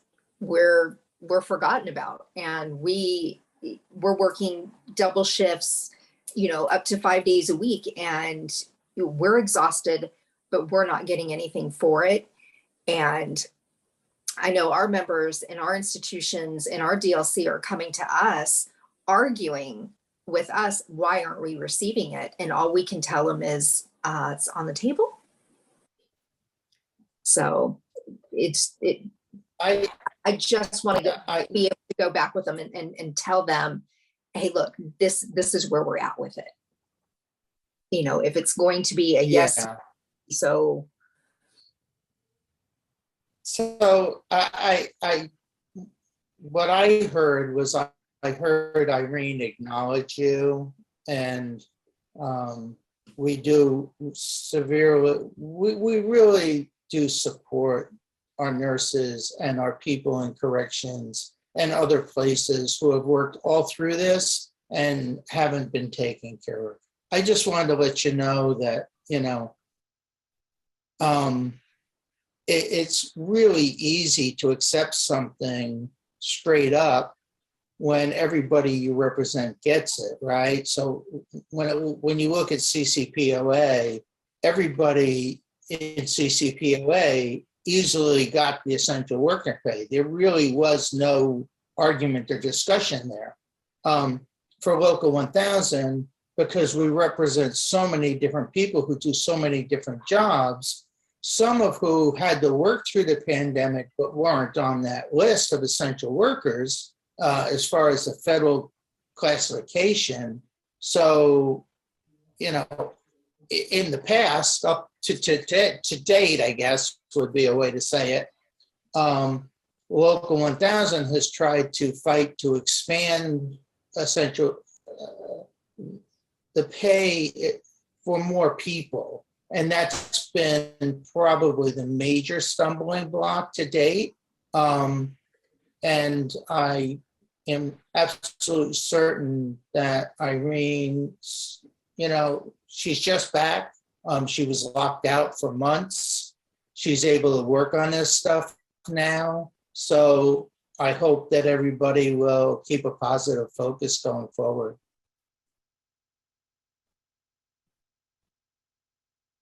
Thank you.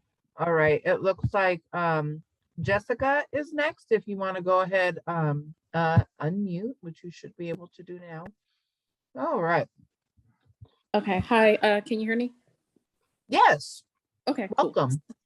So my questions are for everyone left on the panel.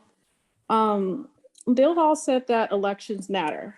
However, what the board just did was disregard 2,637 members who voted for Richard Brown and 7,880 members who took the time to vote in the 2021 election. My questions are, what was the point of voting? How is this member-led when a select few on the board are making decisions and not voting based on the numbers within their DOC? And 3, did the board on Saturday permanently remove the president position for SEIU Local 1000? Or was this just something that was implemented to remove Richard? Thank you.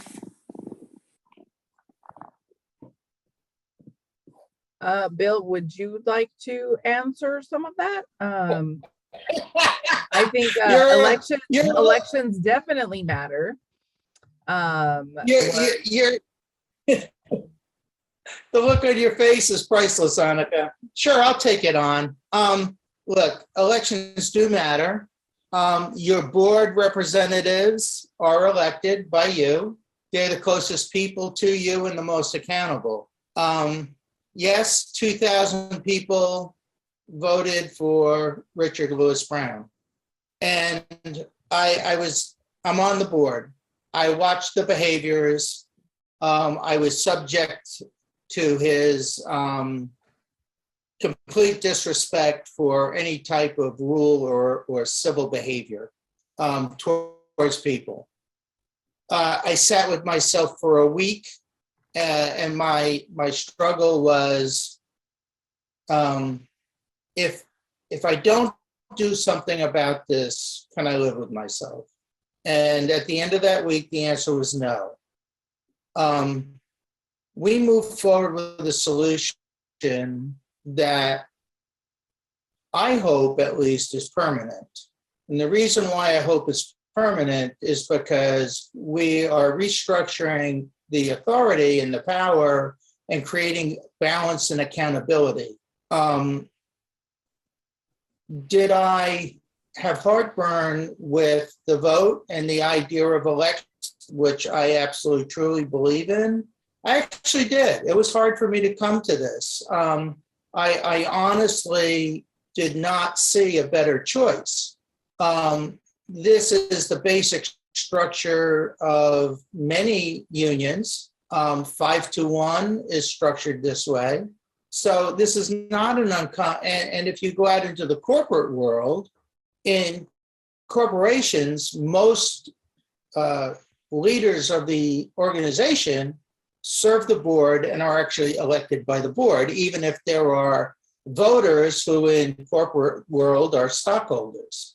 So this is a change. It was done to, from my perspective, preserve Local 1000. We represent almost right around 90,000 people. What about their voices? Yeah, they didn't vote, but we represent them. What about those people? What about the people who John Fox talked about, who are just so apathetic that they didn't want to get engaged? But we still represent them. We have an obligation, and we easily we easily impact the lives of at least 3 million people. When you look at families, friends, people that we do business with, right? The decisions we make here at Local 1000, our behaviors and actions, again, easily affect at least 3 million people. What obligation do we have to society? What obligation do we have to our family, our coworkers? What obligations do we have to the coffee shop who depends on us to go over there and support his business? Those are some of the questions I ask. And with that, I really felt very strongly that I had to do something. Are we at the perfect solution? I'm not sure. But I do think it's a good thing for the board to actually have enough authority to have input and some checks and balances within the system. And I hope that the board sees it that way and it remains that way as we move forward. Can they tweak it and change it? Absolutely. Yeah, just if I could add, so Richard has not been removed as president in title. He is still technically the president of SEIU Local 1000. The suspension removed his powers as president. I will also add and just remind everybody who's still on this call that Richard wasn't the only person elected statewide. We as VPs were also elected statewide and are responding to our voters, and we have an actual process that we could follow, which makes the suspension possible and legal. Obviously, we've discussed how, it was, we've tried to work with Richard. And no matter what anybody will say to the contrary, we've given him 8 months to do, to work and to do everything that he was trying to implement. And we were doing our best to get the work that we knew needed to get done. But we knew at some point, right, there were differences, disagreements, like we should and do have. So I think it's important just to mention that again, right, it's not up to one person to lead this organization. It's up to the membership, the members who are elected. Voting is very important. And if you think that, and I truly believe this, we should be looking for that next leader behind us to take our position. And if you think you're that person, then put yourself forward, because I think somebody said it on this call. These decisions are not made lightly. They're not easy decisions to make, and they affect a whole lot of people, as Bill just said, not just ourselves and our members, but we're all connected, right? Through somebody to somebody. So I think that's important to note. And, yes, Richard got 2,000 plus votes, but I think there were also 4 other people who were running for that president position. And actually the majority of people who voted in that election period did not vote for Mr. Brown, for President Brown, right? So let's not forget that either. So it looks like, Irene, did you have anything to add? Sorry. No, it's okay. I would say that we are elected just like Mr. Brown as well, and we all have a fiduciary duty to this local and to its members. And, it's for the protection of the local and the members. And unfortunately, sometimes when either one of us violates that fiduciary duty, there are policy files and procedures that must be followed in order to make sure that we are actually living up to what you expect us to do. So, I'm not going to go over the same things that Annika and Chairman Bill Hall has actually gone over, but do know that we have always worked as a team, as a union. We respect, the viewpoints that we have of others, however diverse they may be. The local president still plays a role, but our union is designed to be strong when everyone, and I do mean everyone, including the people that are on this call, work together, rather than one person being able to have unchecked directional authority. So we're moving to try to make sure that this type of behavior or this type of action never happens again. And that is one reason why I believe Chairman Hall was in the board of directors are looking towards making sure that this local has checks and balances and equal distribution of authority within the local. So I do appreciate all of your comments and your concerns. I think that Annika answered the question regarding the permanent removal of the president's authority. As she indicated earlier, his authority has been temporarily suspended for now until the process has moved through its natural course of action. He does still remain on the board of directors, and he still does have a vote as a board member. So he is still part of this local. He has not been suspended from this local. He still retains his board authority to vote. And, you know, we're going to get through this. We're going to move forward. So I do appreciate your comments. Thank you. Mr. Alvin Batista. Thank you. Oh. Hang on, before we move on to Alvin for a second. I just want to, you know, enforce what both Irene and Annika had to say, because it's all important and critical. With that, I want to make one quick announcement. The announcement for the next board meeting has gone out. It will be Saturday, March 19th for board members. If you have concerns and you want to reach out to your leadership and your DLC president, I would say do it between now and then. There will be a rather full agenda, and we're hoping to have all the pieces together and actually pass the budget. So I did get an email that the budget may be ready to move forward by the end of this week. Yay, good news. There's a win. All right, Mr. Alan Batista, go ahead, unmute and ask your question or give your comment. Yeah, thank you everyone for taking my call.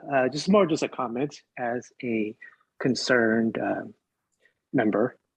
I know a lot has been happening the last couple of weeks and couple months to be exact. I think that the main focus should be going forward with everything that's been going on. We have to shift our focus to our contract because time is of the essence, and our contract is ending next year for the members. And a lot of our concerns would be telework, emergency telework, vaccination. I know that's a big hot topic, and protection for our jobs and our pay. Substantial pay increases is definitely something that we as members are concerned about, because not gonna lie, the last couple of years been a win, despite OPEB and health care increases. We usually get a 1-2% each year.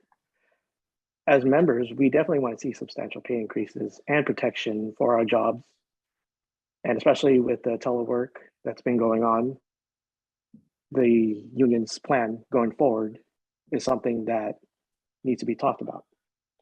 Also, we would like to see transparency continue with these calls each week, if possible, so you can have members express their views and whatnot. That's all that I have. Oh, and one more thing.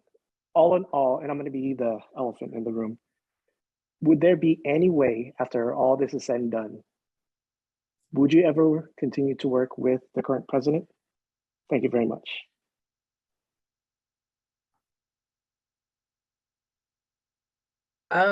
I could start off by just saying, I think our goal is not to not work with him, right? I mean, like Irene said, he is still a part of the board. So we would still work with him in that capacity, even if he was just a member, right? And he had an issue, we would need to work with him in that capacity. So, you know, just because I have a difference in opinion with somebody, I think there's, again, ways to find connections and there's ways to get work done and be professional. So I'm not against working with Mr. Brown in, you know, other capacities moving forward. Thank you for, all of your comments. Yeah, did Irene or Bill have anything else that they wanted to add? Well, I could say I absolutely am willing to work with anyone. I don't have to, and we don't have to like each other to be able to work together. We have to respect each other in our endeavors and what we want to do. We have to respect the comments and the viewpoints that each of us have. But the thing about it is having that conversation and being open and willing to have that conversation and be in that same space in order to do so. So no, I would definitely continue to work with President Brown. We will continue to work with President Brown, as Annika indicated and I indicated earlier today in this call. He is still a board member, and we will continue to work with them as such. So I hope that that answers your question, Alvin, or at least gives you some response to your statement. I do appreciate you sharing those with us, and we'll definitely try to make sure that we continue to be as open, honest, and upfront as we can be. I like that. I almost like that better than the word transparency, right? Open, honest, and upfront. Those are, yep. As my youngest son would do. He doesn't like to answer, but he'll give a thumbs up for everything. So I give that a double thumbs up. And I don't know about y'all, I'm going to age myself, but I still raise the roof too. So, hey, all right. Ms. Julie Hartman, go ahead, unmute and ask your question or give your comment. My comment is I've been listening for most of the evening, not all of it, and trust is earned. I'm skeptical of all of you guys, especially what I just heard from your mouths about the stuff you were saying. Action is going to earn my trust. I need to see action that benefits the members, period. Or my $90 a month is worth nothing to me. Also, if votes matter, when you guys decided to make all these changes and appoint a chair, why did you not reach out to your members, especially the ones that voted? Clearly, membership doesn't trust you because only 2.65% voted, which is very sad and is very telling. And Richard was elected based on his platform. Do you plan to continue that? And also, the DLC presidents, I recently was in touch with mine. I believe they need help. Our DLC doesn't even have all the positions filled. My understanding is he can't get a list of emails of the people that are in his DLC to communicate. What are you going to do to make that communication happen for people? Because we do need to be informed if you want us to trust you with our money. Otherwise, I think what you're going to see is people leave your union or our union and take their money and just pocket it, because why pay for what we've been dealing with? I'm a little annoyed with everything that's been going on. I want to see something good happen for the money I'm paying for this every month. And I'm not seeing 10 seconds. That's really all I have to say. Please earn my trust. Please show me. Thank you for that. Yeah, I would agree. I tell my kids the same thing, right? Trust is earned, and it doesn't come easy, right? It does take some time. So I had a conversation about actually similar to this weekend, and I will say, in terms, speaking for myself, I hope to earn that trust in you. I try to say what I mean and mean what I say, right? So I will say that for myself, and I think I'm seeing much of the same from my counterparts right now, and that's awesome.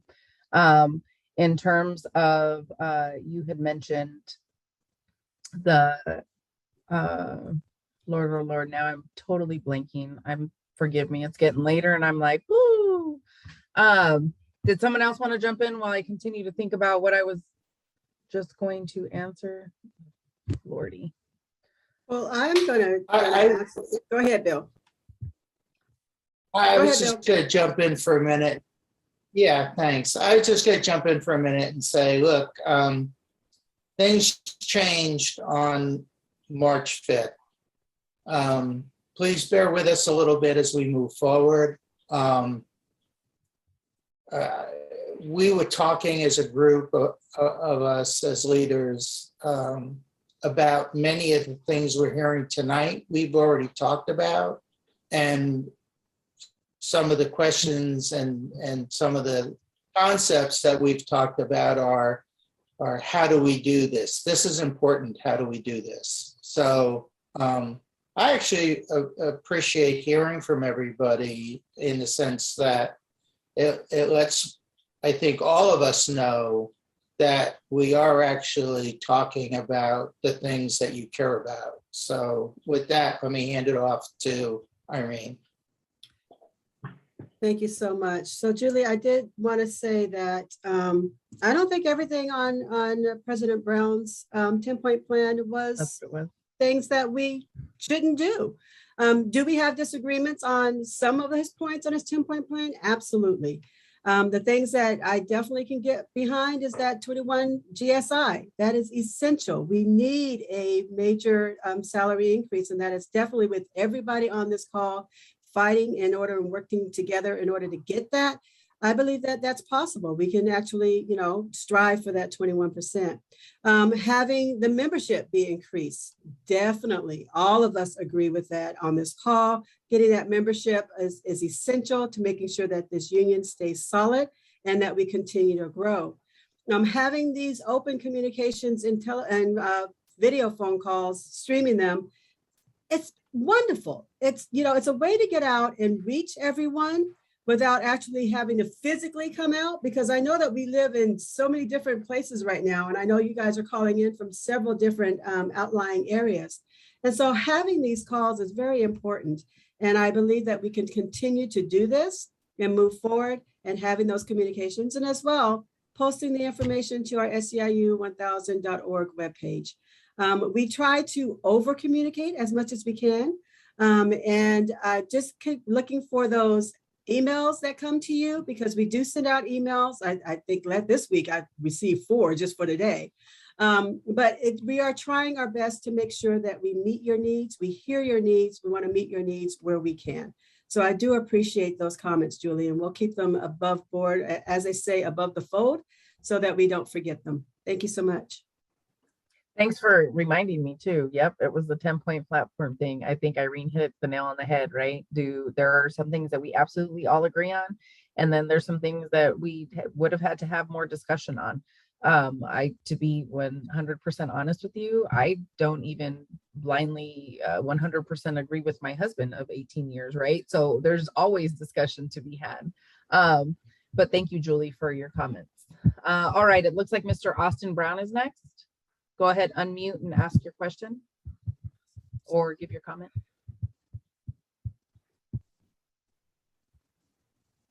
Hi, thank you guys so much for doing this and for giving us basically all of your evening.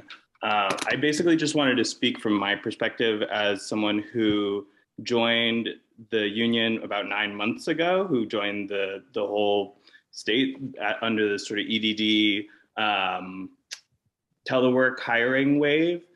And it's just, it really is, and sort of speak to the apathy question and speak to the disconnection problems, because it really does, from my point of view, seem to come from a lot of just communications, lack of communications in some places and redundant communications in others. No communications in, I didn't even know that DLCs were a thing until this meeting.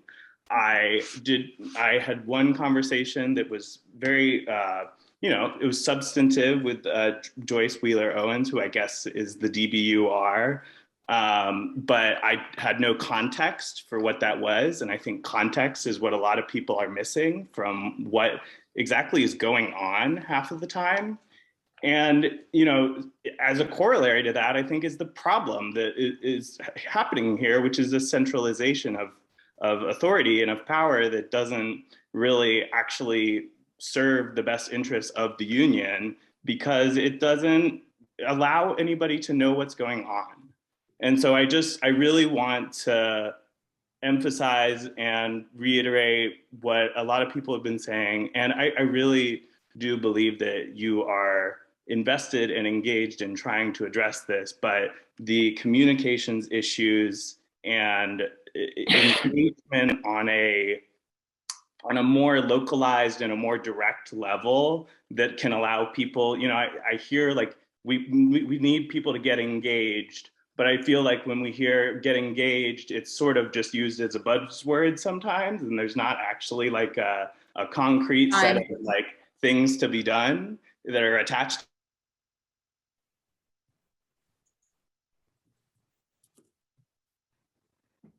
So you're muted, Annika, but Austin, I hear you, and you are absolutely positively correct. Sometimes we use the buzzwords about getting engaged and, you know, there's no action behind it. And we all recognize that. And we just came from a meeting today where we actually talked about member engagement and how to actually move workers and get that education going so people can be excited about what's happening with our local and can be in the know. So I do appreciate your comments. They are taken to heart, and just know that we are addressing them. As Chairman Hall mentioned earlier, give us a little bit of grace, give us a little bit of time. You will definitely see that the changes that were made that were great will continue to be utilized, and you will see a lot more changes coming in just from listening to you guys on these last 2 phone calls for the last couple of weeks. So thank you so much. Annika, did you have something you wanted to say?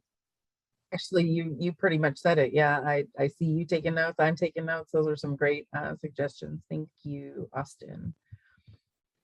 All right, Michael, I'm skipping you because we've heard from you, but let's go to, it looks like we have 3 more hands, and then Michael Gus, you could take us home.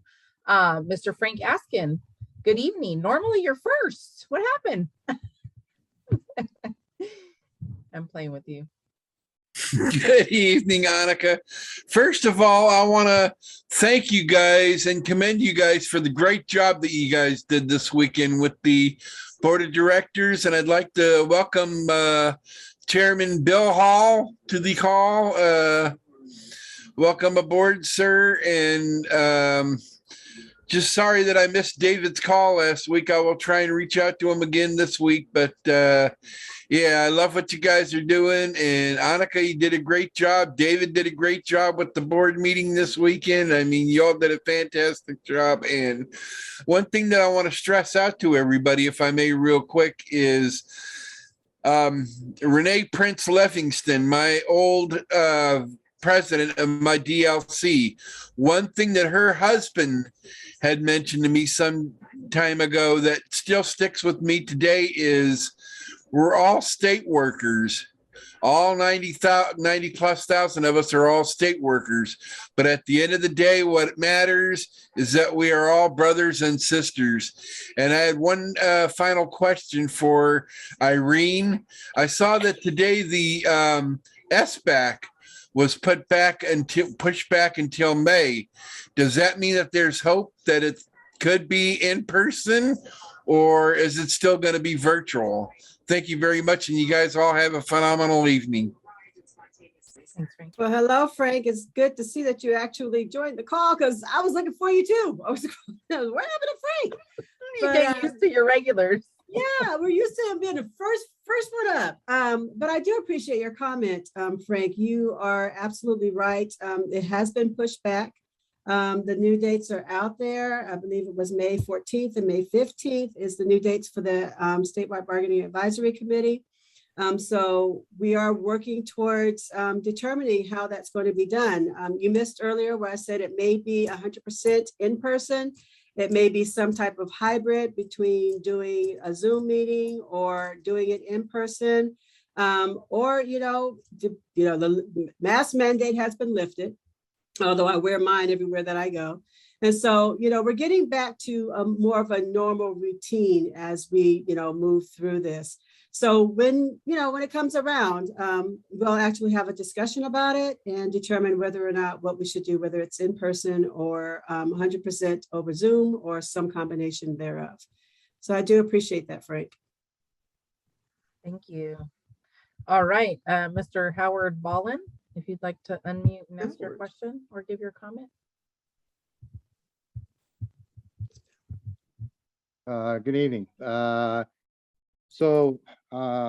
got 2 minutes, so there wasn't planning on speaking, but you guys said some things. And first of all, I just want to say how disappointed I am with how things turned out. And as some of you may know, I've been active for the last 12 years or so. I'm a 20 almost 30-year member, and so this is unprecedented, and I hope that everybody is following the rules.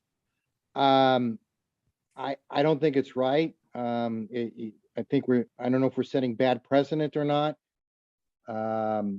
If we can change things on the fly like this, from one meeting to the next, I strongly encourage that all of this be reviewed and the things be placed in policy file so this never happens again. So with that said, this is embarrassing to everybody, and people are asking about it. I'm getting a lot of comments. People are, as people mentioned earlier, people are considering leaving. And so the union, so I think we have a huge PR problem. So another thing that I hope you folks decide to take on is how are we going to fix that? We need to start looking better, especially with our upcoming contract. The state's going to look at us, are going to look at us in a light that's different than it was a year ago. And so I got 15 seconds. Yeah, I got 15 seconds, so I'm gonna, the only thing left is the telework is, it's a wash. Everybody I talk to thinks it's a wash, so we shouldn't spend so much time on it. Thank you. Time. Thank you for your comments, Howard. Yeah, you're right. Huge PR issues, and we have and are addressing those. Or doing our best to address those. So definitely something that we have talked about, continue to talk about. I would agree, right? Right now it is not an easy time to be a part of Local 1000, but I think, right, the bigger picture and the reason that many of us stick in this fight is because there is one, right? It is for the worker, it is for the labor movement. And so if we can, keep our focus on those things as being the most important, right? Finding those commonalities, then I think we are going to get through this and be much stronger for it. You're right. These are new. This is something that has never happened before that I know of in Local 1000's history. For those who were not engaged before, it was something that the prior 3 vice presidents, for very similar reasons, had attempted to do in the past, and it was not successful. Right? People learn from their mistakes, and given the situation was very similar, for all the reasons that we've mentioned, mostly at the top of this call, there were very real reasons to make sure that the organization would remain solvent, and that our members remain taken care of. And so again, right, it's unfortunately we're here, but we're going to get through it. I think working together on those commonalities and focusing on the work that needs to get done. I don't know if Irene or Bill, if you wanted to add anything to that. I think you said it very graciously. Thank you. It looks like we have 2 more hands, and then Bill you could do your little, tell us a little bit about yourself, and then it looks like we could be headed out of here. So Julie Hartman is next. If you'd like to unmute, share your comment or ask your question. Yeah, you didn't answer my question from earlier. What are you going to do to help the DLC presidents communicate with their members? Some of them don't communicate or can't or are having issues. And I think that is key. And I think you guys need to put something in place to make sure that if you're a DLC president, that you have a list of your people and that you regularly communicate and ask them how their members want them to vote on things. So thank you for bringing that back up. So there have been changes since this in this newest election. Myself and David were very much in for being able to provide the resources the DLC presidents need in order to, do the kind of recruitment and or maintain their membership numbers as they are. And so the DLC presidents have always gotten some kind of a list. We have expanded the information that they are now getting on those lists. Those lists are sent out some of them are sent out. Some of them need to be requested, and others are sent out automatically. And so we've also kind of brought back into kind of practice the DLC president connecting with on a more frequent basis with their URC reps so that they are also more in the know on top of the emails that they are getting, on top of kind of what's coming in through the MRC. And we did learn that could get a little bit better, right? So we are slowly trying to improve things that we hear from. We did also at sometime last year, I want to say it was October, November-ish, we were starting to do DLC trainings. That unfortunately was something that was stopped, kind of given some of these, some of these internal issues that were happening. And those were just some of that was some of the writing that started to show on the walls where some of those programs got stopped. But we were doing some intensive training with the DLC officers in terms of just kind of with the DLC president, sorry, in terms of kind of like creating POPs, which are the kind of the plans of action that DLC presidents could submit to utilize more union leave and get more resources from the local. So we have heard many of these kind of suggestions and heard some of the issues like we're doing tonight on this call, and we have started to make some of those improvements. I agree that, we need to do more and we need to get better, but I think we are headed in the right direction. And I think as, those steps forward, another one of the things that I kind of live by is that change doesn't happen quickly, right? Change is a slow process, unfortunately. And the other thing is that we talk about wanting change or to see different things, but the adaptability to that isn't always, they don't always mesh, right? So kind of keeping all of that in play and trying to create some of these, either, whether we're trying to catch stuff, we're trying to recreate or create some new things so that we don't, as many things don't fall through the cracks. That is the intention that I know most of the conversations that we've had as leadership have been. We definitely want to make sure that we're addressing more of the issues that we've heard of. I don't know if Bill or Irene had anything else that they wanted to add to that. No, Annika, I think you did a good job at covering everything. I am going to have to step away for a quick moment though. Okay. All right. Yeah. And I'm almost to my cap, actually. I have a hard stop tonight at 9:30. So I have a couple more minutes and I'll try and stick around as much as possible. It looks like, so that was Julie. It looks like Julie Taft is now next. I forgot to lower. Hang on.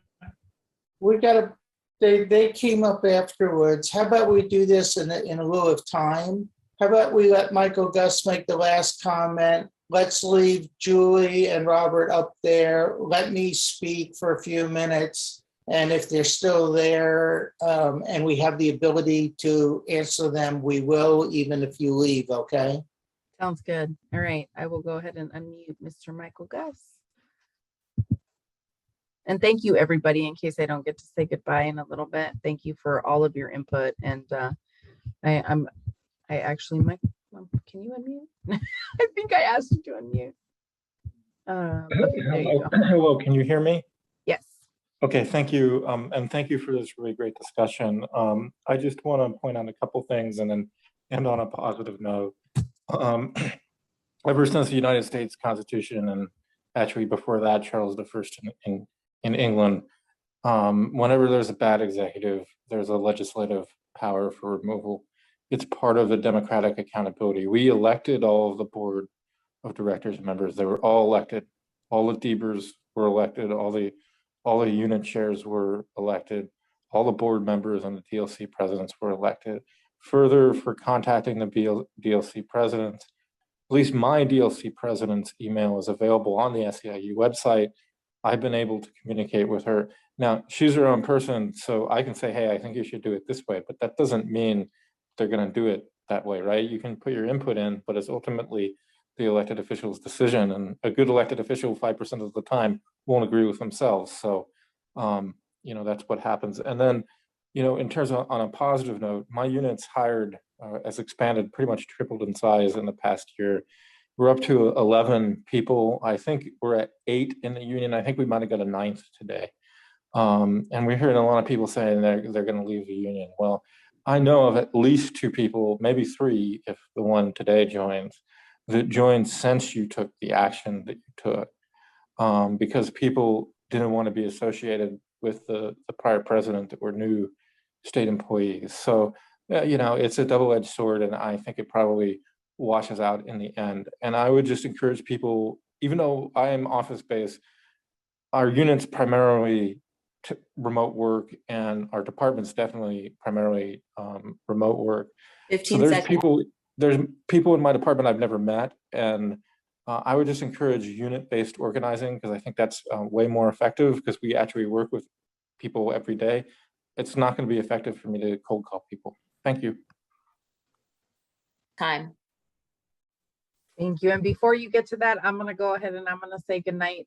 Thank you, everybody, for all of your words of encouragement, for all of your suggestions. And I hope to be able to, like I said earlier, really be able to show you guys what this leadership team is trying to bring, which is the open, the honest, and the commitment to work our hardest to get things back to what it needs to be, which is business and all the things that are, fight for our good contract. All right. Thanks. Good night, guys. Good night, Bill and Irene. Good night. Thank you. So I've been asked to talk a little bit about myself and my journey. So I'm going to back up a few years. I started my work career working part-time through college. Then my first big employment was as a union dock builder, heavy timber marine construction. I also was in Local 25, which had to do with dredging and tugboats. I worked for Great Lakes Dredging for a while. I worked non-union for a while. I did not do as well. I was then had work that I was represented by the Teamsters Union. During that time period, that had some issues, but I still did better with wages and healthcare as a union represented person. I left that for family reasons. I went back to school. I did some other work. I worked non-union mostly in that period of time, mostly here in California. And then in 1998, I came to work for the state of California. By within 3 or 4 months, I had joined the union. I didn't even really understand what the union was here. And I was never approached or never asked or never had a new employee orientation. By, I think it was November of 99, I became a steward. By 2000, I was heavily involved. I was a DBER. I went on to go on and sit as part of the Unit 1 bargaining team for the 2003 contract. I saw what that was like. I continued being a DBER and doing that work. And I moved into supporting what at that time was the Caucus for a Democratic Union. And that's where we were fighting to become Local 1000 and separate ourselves and get control of our finances from CSEA. I was heavily involved in that. I worked behind Jim and Kathy, Jim Harden, Kathy Hackett, Mark Batista, Adrian Suffin, some really phenomenal people who invested their lives really for us to have Local 1000. I served as DLC president, I think 2004 to 2007. Another gentleman beat me in an election for a variety of reasons. He served from 2007 through 2010. 2011, I was elected chief steward. During that brief period, I also served as a CBER for bargaining unit 1. 2011, I became, 2010, I became chief steward under Chuck Leong. About 18 months later, our DLC president moved to Sacramento for a promotion. I was then DLC president again, and I've been serving consistently since 2012, roughly, on the board again. So I have a lot of years of experience on the board, and I have a lot of education in my background from Jim and Kathy, Adrian, and others along the way. So out of that experience, and out of my heartfelt feelings for this organization, out of the fact that I don't believe the state of California is the best employer in the world. And what I do believe is that I wouldn't want to work for the state of California without a union. So I felt very strongly that we were going in a very, very bad direction. As board members, we were not able to execute our fiduciary responsibilities. We were not part of the governance of Local 1000 under Richard Lewis Brown from the day he took office. So that brought us to doing something about that.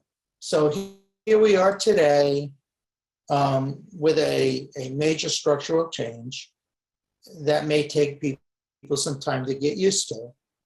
And I don't expect everybody to agree with me. I do not have the authority as board chair that the president of the local used to have.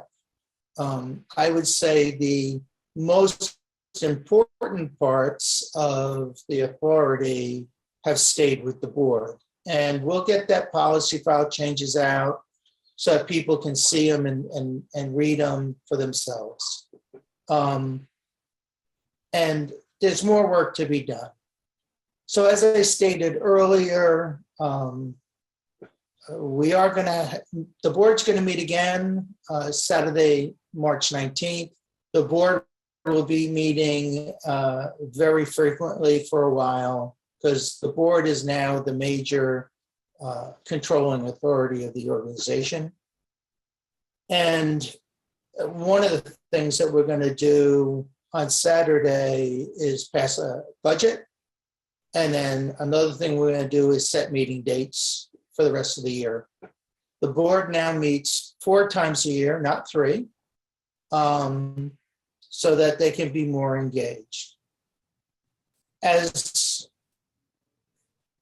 I really feel very strongly about moving forward. I have been listening to people.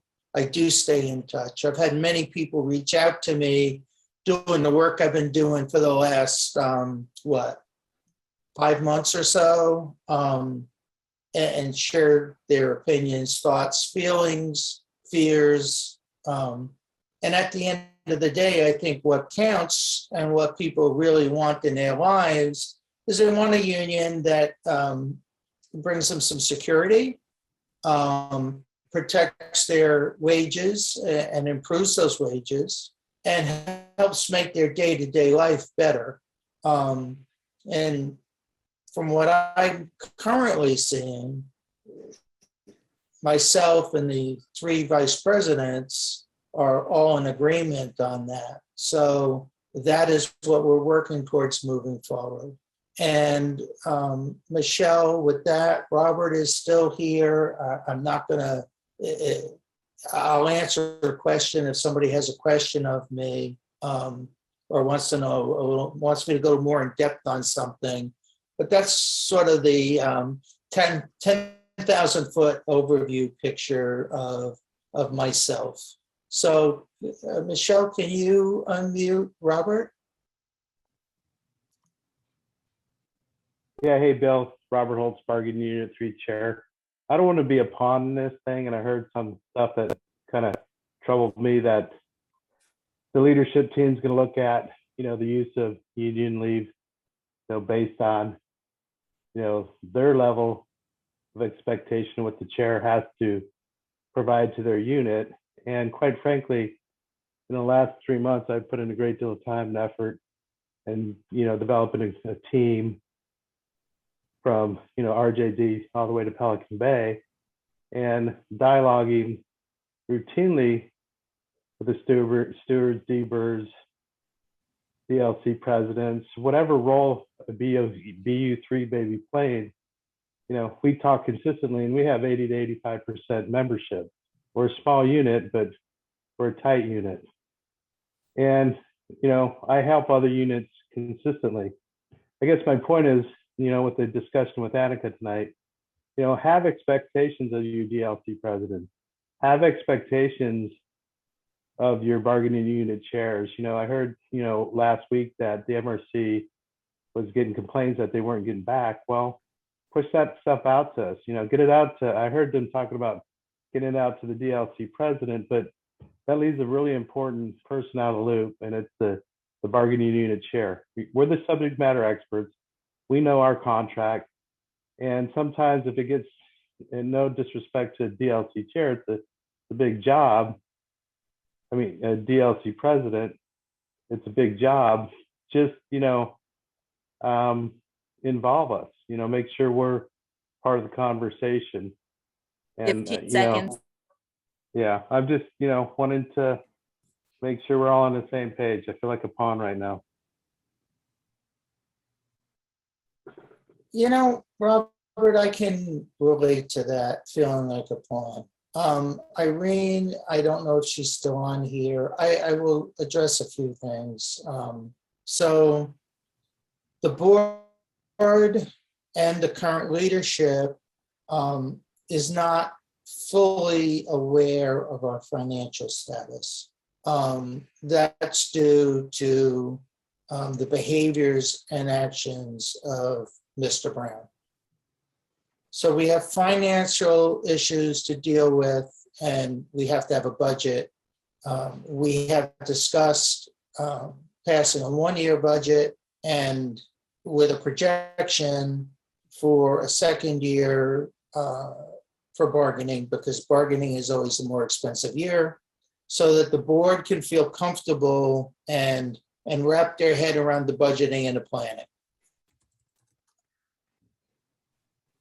Bargaining and the whole arena that the chairs function in is going to be morphing a little bit into something that I hope will become more positive. Irene is working on that. She's in agreement. Your support staff in Brook Pierman is in agreement. We proposed some changes that we think are positive. So please, we hear you. We understand that you want to get out and do the work. Just give us a chance to balance things out. Don't think that the way something is today is the same as it may be in 6 months. And it definitely will not be the same when it comes time to move towards contract negotiations next year. I'm on a short timeline, people. I'm close to retirement, and that date's not changing. So my goal here is to try to get us on a stable foot with the other 3 vice presidents, and then we'll leave this behind for other people to carry forward. That is my ultimate hope. We've made history in the last few months, and we will definitely work on moving forward. So I want you to just understand, Robert, you've absolutely been heard by both Irene and myself, and I'm sure that goes for Annika and David as well.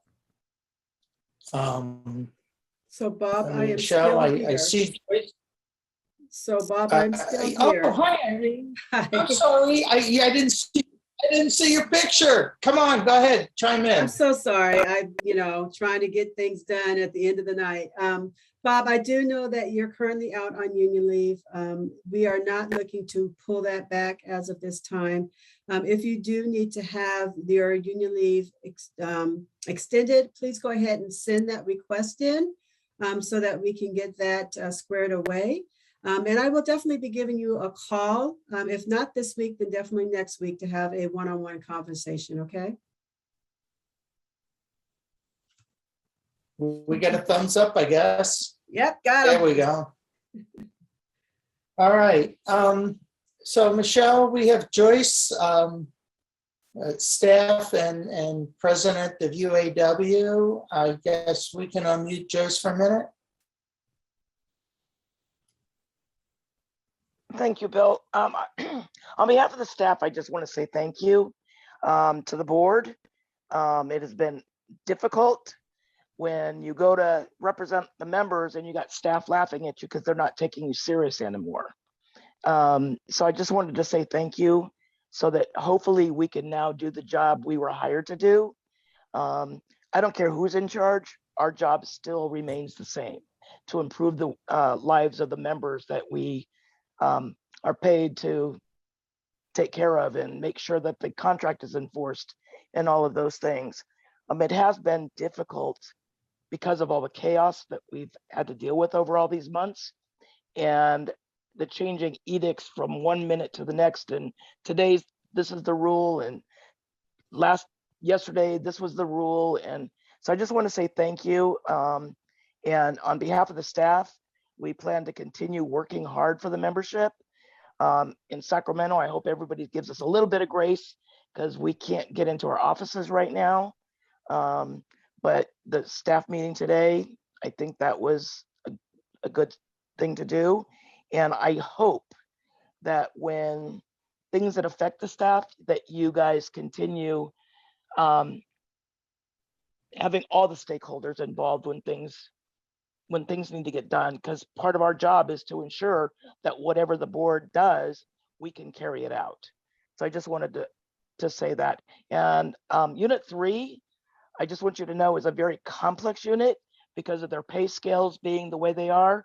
So I definitely rely on the bargaining unit 3 chair a lot because that is an extremely complex bargaining unit. Well, thank you, Joy. I just for a moment, I hope you stay on. We could not function without our staff. We are understaffed. COVID has been one situation that has made work more difficult for them. We won't even talk about the trauma of the last 8 months. So staff is greatly appreciated. We hope that they're appreciated and respected by our membership. And we are certainly, as discussed today, working to bring some peace, tranquility, and steadiness so that we can all move forward. Thanks, Joyce. And you know, we can't say enough about the people who work for us. Michelle, we got Julie Taft.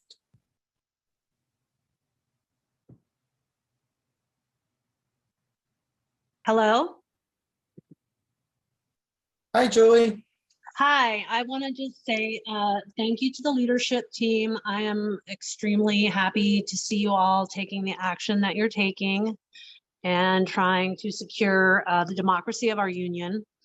I do want to say I'm from DLC 751, and I've been listening in on a lot of Richard's meetings in the past couple months, and I see a lot of like kind of accusatory statements made towards the DLC presidents, chairs, things like that. And I personally want to give a shout out to my DLC president, Christina Evett.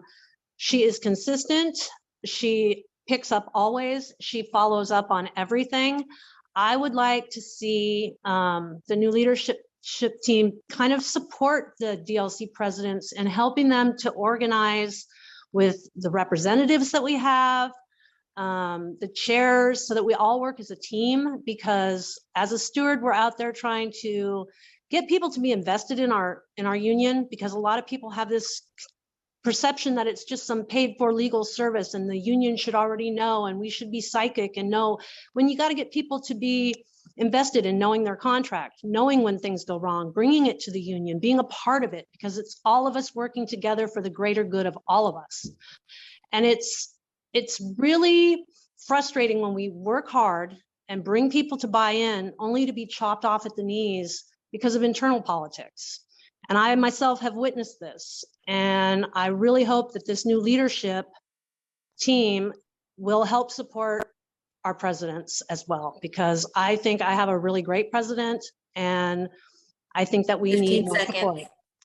So that's all I have to say. But thank you for taking the moves that you guys are taking to secure our democracy in our union.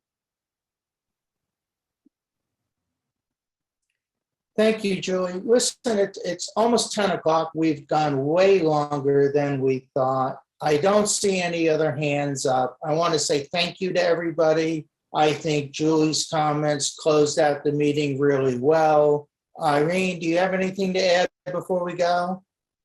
I want to say as well, thank you all for staying on the call with us, giving your questions, moving them forward. They were some really good comments, and I think we had a really good discussion tonight. We will continue to do this in the future. Don't plan on them being this long, people, but we will continue to do this in the future. So thank you again for hanging out. Yeah, maybe tonight was a special case, right? Hey, listen, thanks everybody. And we're going to be moving forward. So let's get excited. Good night.